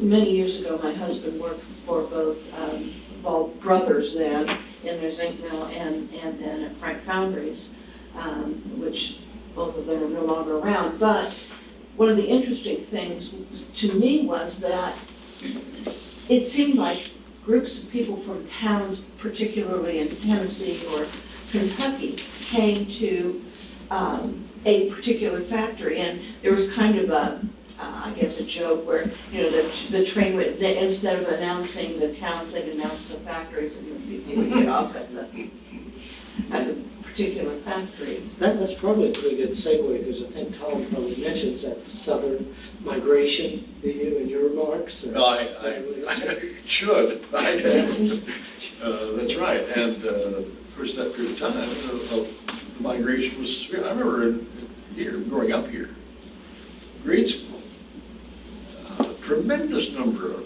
my fellow students were from Tennessee and Kentucky, fewer. In North Carolina and stuff. And the Carolinas, yes. In fact, most of us, our ancestors came from the Carolinas, but earlier. But so there was a tremendous migration from, and aimed again at the manufacturing jobs that were available here and not someplace else, right? And Money, Mississippi? Well, see, that's an interesting point to consider when you're looking at blacks moving to Muncie. Okay.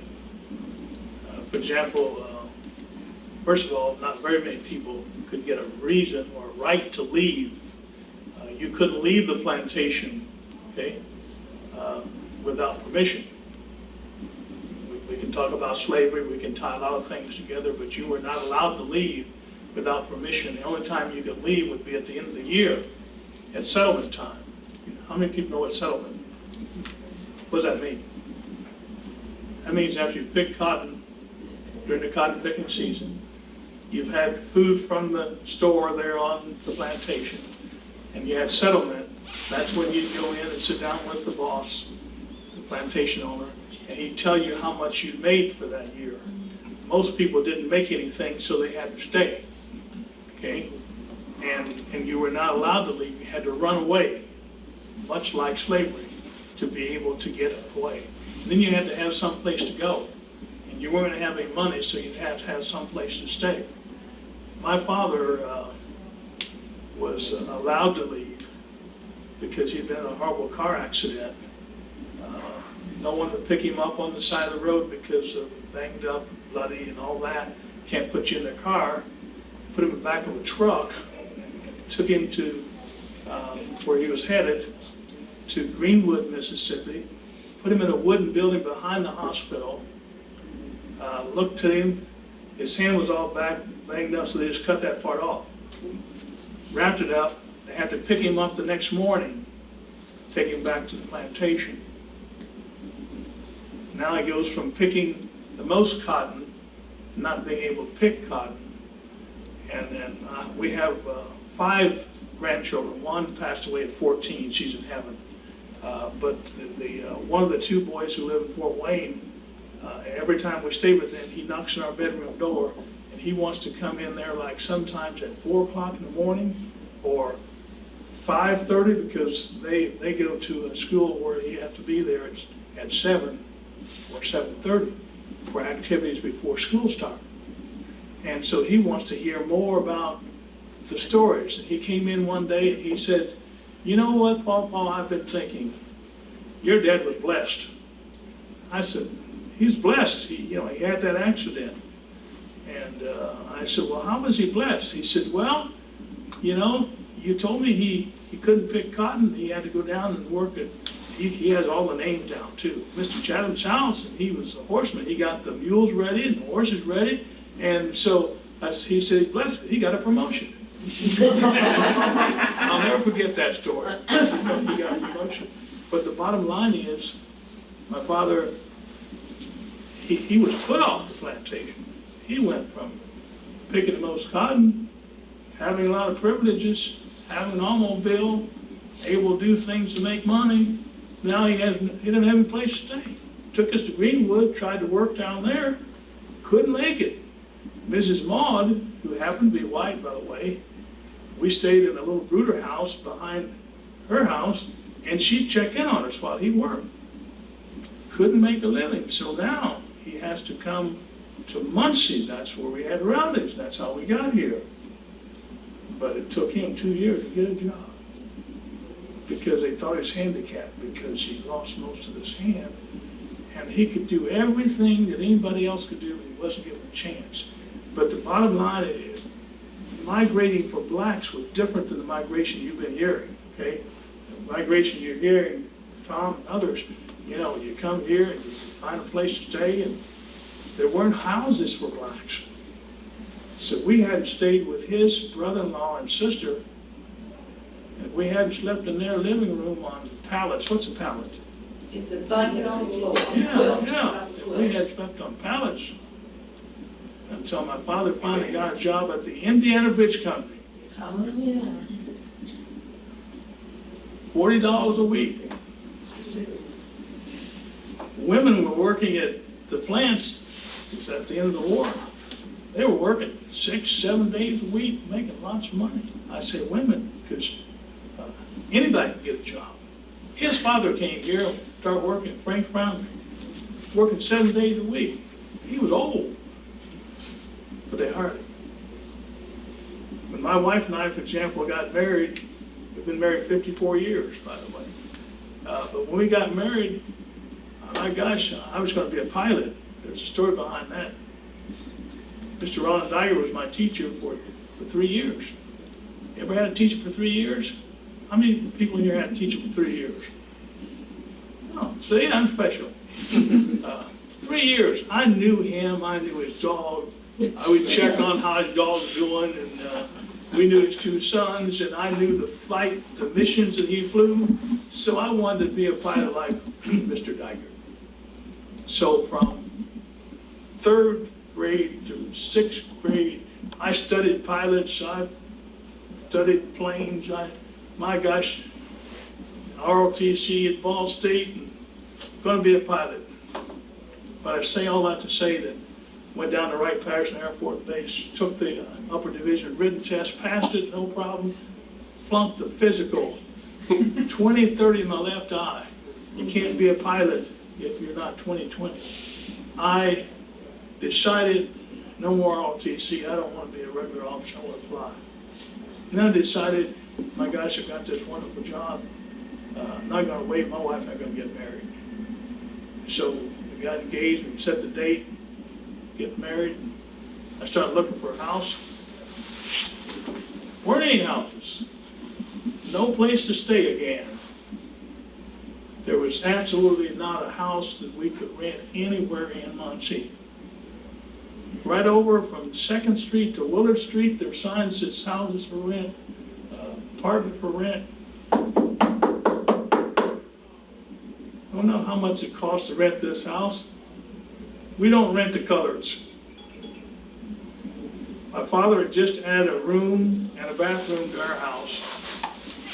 And he was nice enough to have a separate interest because now he has his own area, you know, he's away from these kids.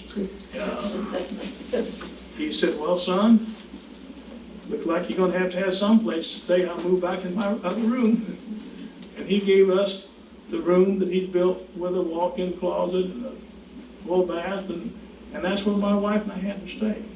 So when you hear these stories about people migrating and so forth, you can't synthesize, as we used that word earlier, and see what it means to a person of color, or a person of happen to be considered a minority, a different minority, that has a different kind of background, and put together what it means to be that person. And while I'm talking, I'm going to give you a word, because I don't know how our time's going to go. I'm going to give you a word that you ought to use to judge every day of your life. And it's how many times you hear this word and how many times you use this word. And then I'm going to give you another assignment. I love assignments because I like being kind of in charge when you give assignments. Okay? I like being in a position where I can expect people to complete their assignment. And they learn how to do it, or else. The or else means you have to pay for not doing what you said you're supposed to do, and you don't get it done. That's how my father raised us.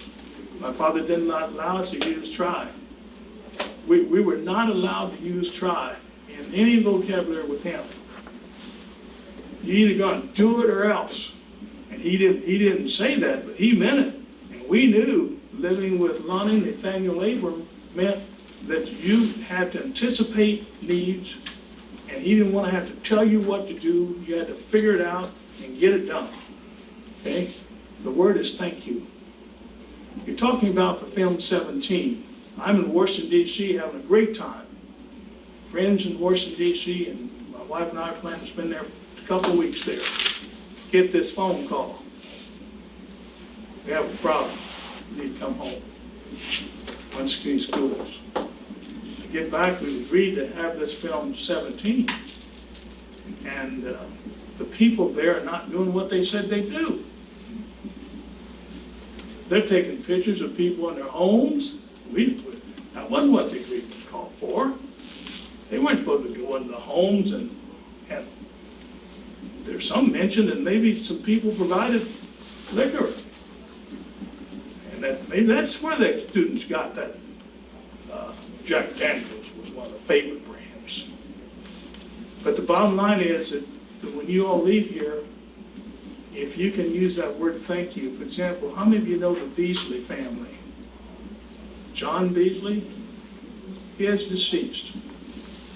One of my best friends. If you could hear some of the John Beasley stories and how he saved the Muncie Community Schools and his firm saved the Muncie Community Schools. Now, Bob Beasley is still alive.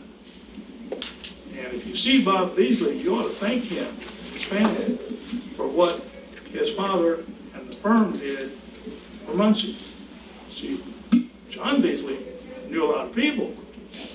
So we got a free plane. Yeah, I won't give all the names of other people. And we got a free pilot. The pilot lived right across the street from me. I knew him real well. I just never flown with him, but he was right out to the airport. So we had a borrowed plane, a free pilot, flew to Washington, D.C. because that's where you can get the best attorneys to fight all this media maze.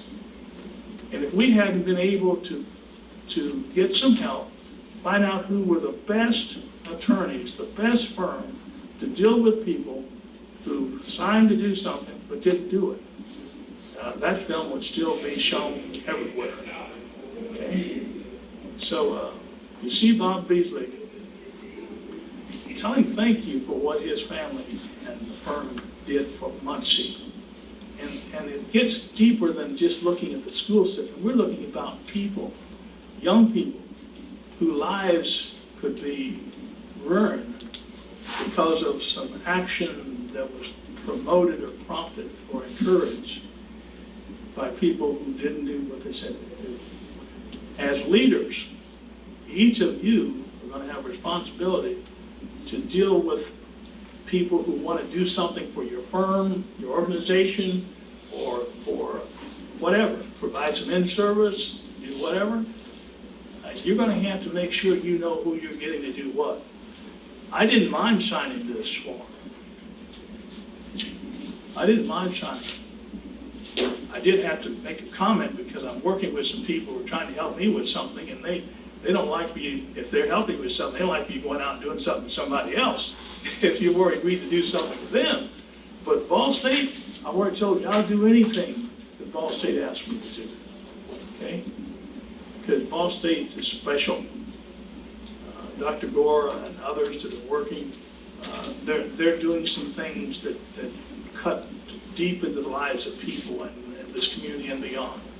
But to each of you, try to hear what you're hearing and put it together and see what it means. What does it feel like?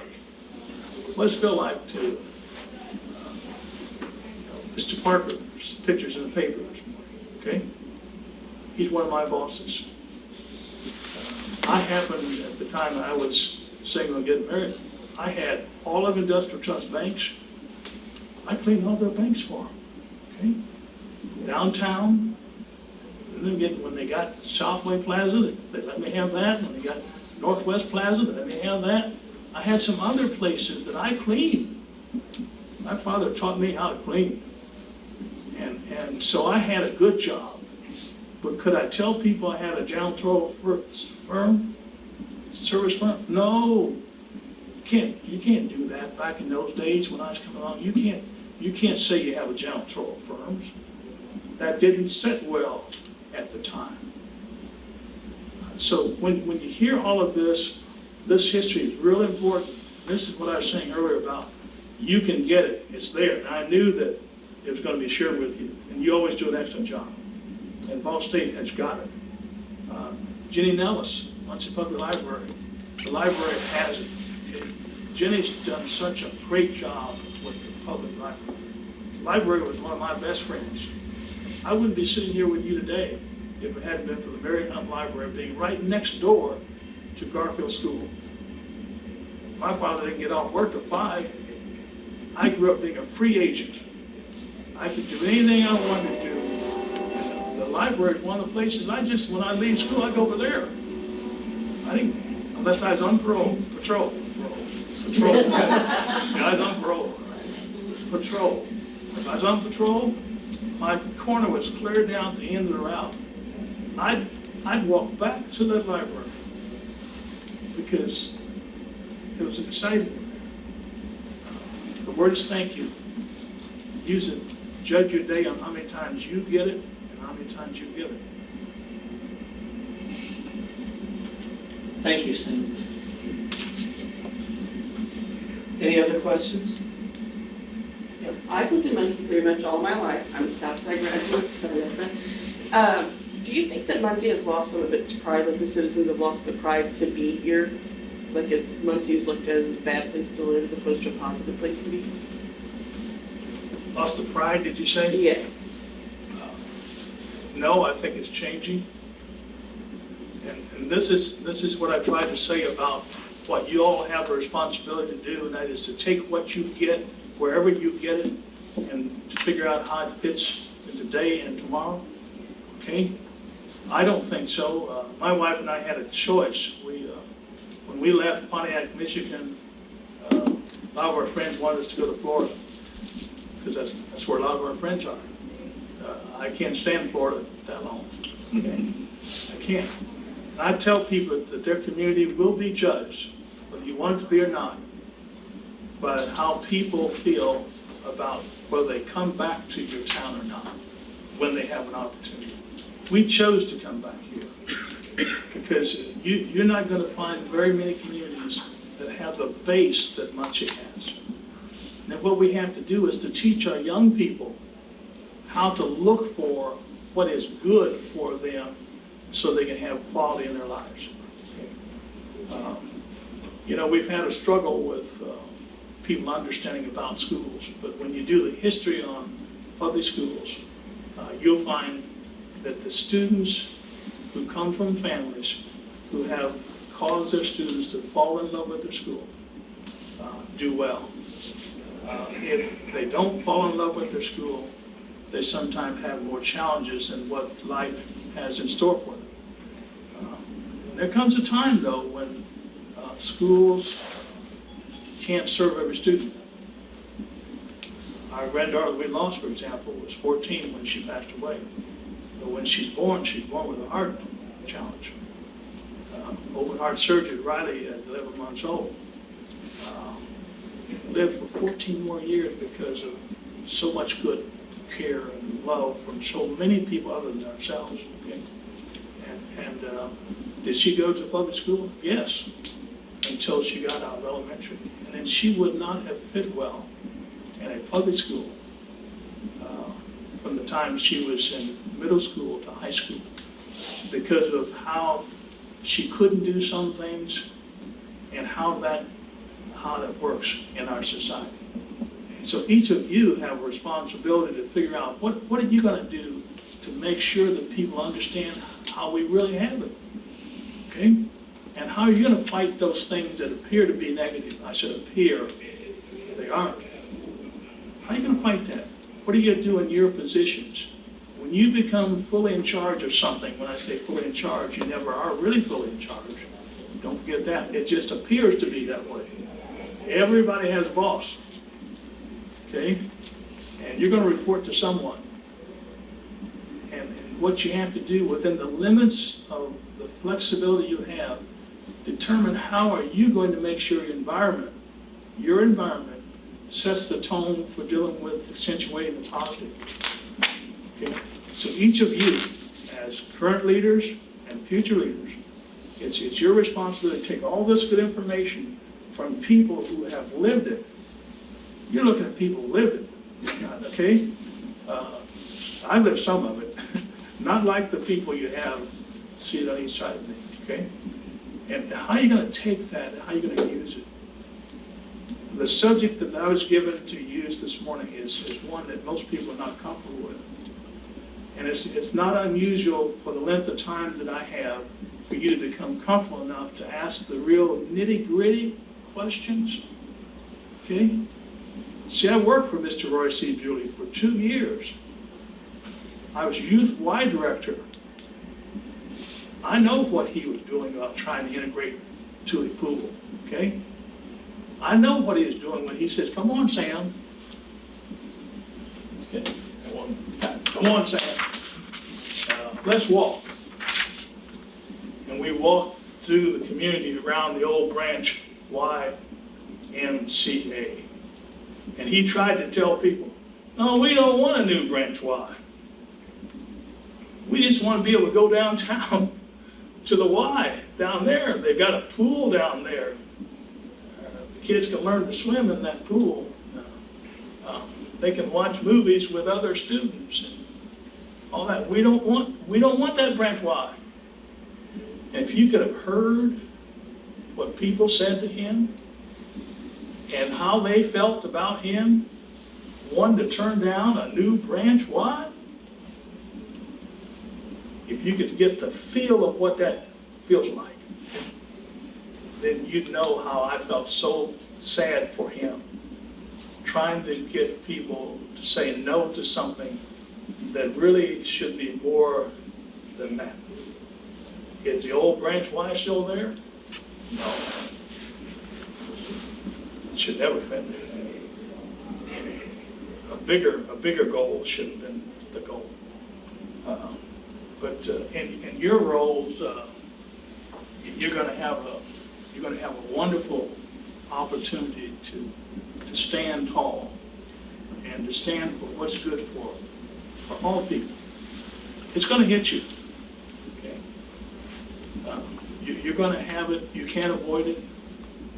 It's going to appear to be something maybe small, but when you really look behind the scenes. And by the way, I made some notes while you talked. You all are really blessed. You're blessed because you're earning a ticket. And your ticket is an opportunity to function behind the scenes. Your question's a great question because so many people don't understand how good things are because they can't see what the inner workings are. They don't get close enough. They don't do what each of you are trying to do. You're willing to serve. You want to serve on some boards. You want to be givers. And the more you do that, the more you're going to understand the total picture. And the bigger impact you're going to have on the people around you. And you know who's going to gain a lot from that? Your own kids, if you have them. Your own grandkids. When I think about the Ball family, and I think about the things that they've done that young people don't know. How did the Manchester Center, how did we get that Manchester Center? Why do we still have the Manchester Center? What if we didn't have the Manchester Center? What if that was just, had never been here? There are things that until you all share it, you all just kind of squeeze it in there. They won't ask you. So you just kind of say, oh, by the way, I just drove past the Manchester Center. Isn't that a beautiful building? I was over there to this program, and boy, next time I suggest maybe you can go with us. We'll go see that. But so much for that, you may have questions. I'd love for you to understand that synthesize is a big word. Eat this history up. You can't be a leader without knowing a lot of this. But the important thing is, how do you apply it? What's it going to do for you? Southside High School, I'm so proud that Southside doesn't have the same thoughts that people used to have for Southside. Okay? My oldest daughter graduated from Southside. Okay? I've always known that Southside was as equal as, but that's not the way people saw it. Okay? And we still, as a community, we still fight hard to make sure that people realize that good things are happening and all of Delaware County, 7 school corporations in Delaware County. And the least we can do as leaders is to be able to talk about the good of all 7 school corporations. Understand. Any other questions? Why don't we give Tom 5 minutes to talk about whatever he wants to talk about? We're supposed to go up to 10, is that right? So, Have you ever been in a position where you were the sole barrier to letting a group of people go? I don't want to do that, so I'm sure you've gotten a lot of information from John and Sam and Nancy, and I've always enjoyed being here to listen to them. So you've done the Middletown stuff, and that was basically what I was going to do. I had some comments about early Indiana, but they're get that anyway. So thank you. Well, I wonder, Tom, perhaps you might be uniquely situated.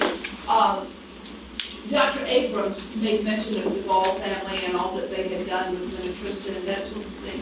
Perhaps you could give a little background about the Balls of Ball State and some of their contributions to.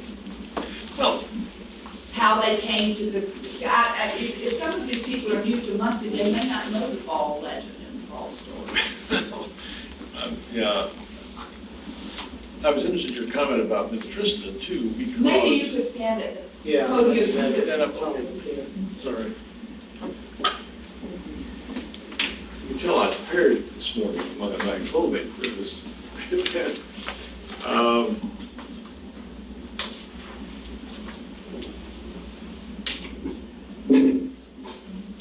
Margaret Ball Petty, who was the daughter of F.C. and Elizabeth Brady Ball, had a problem with the remains, the ruins of the F.C. Ball house, which was on Minna Tristan Boulevard. And it had caught fire.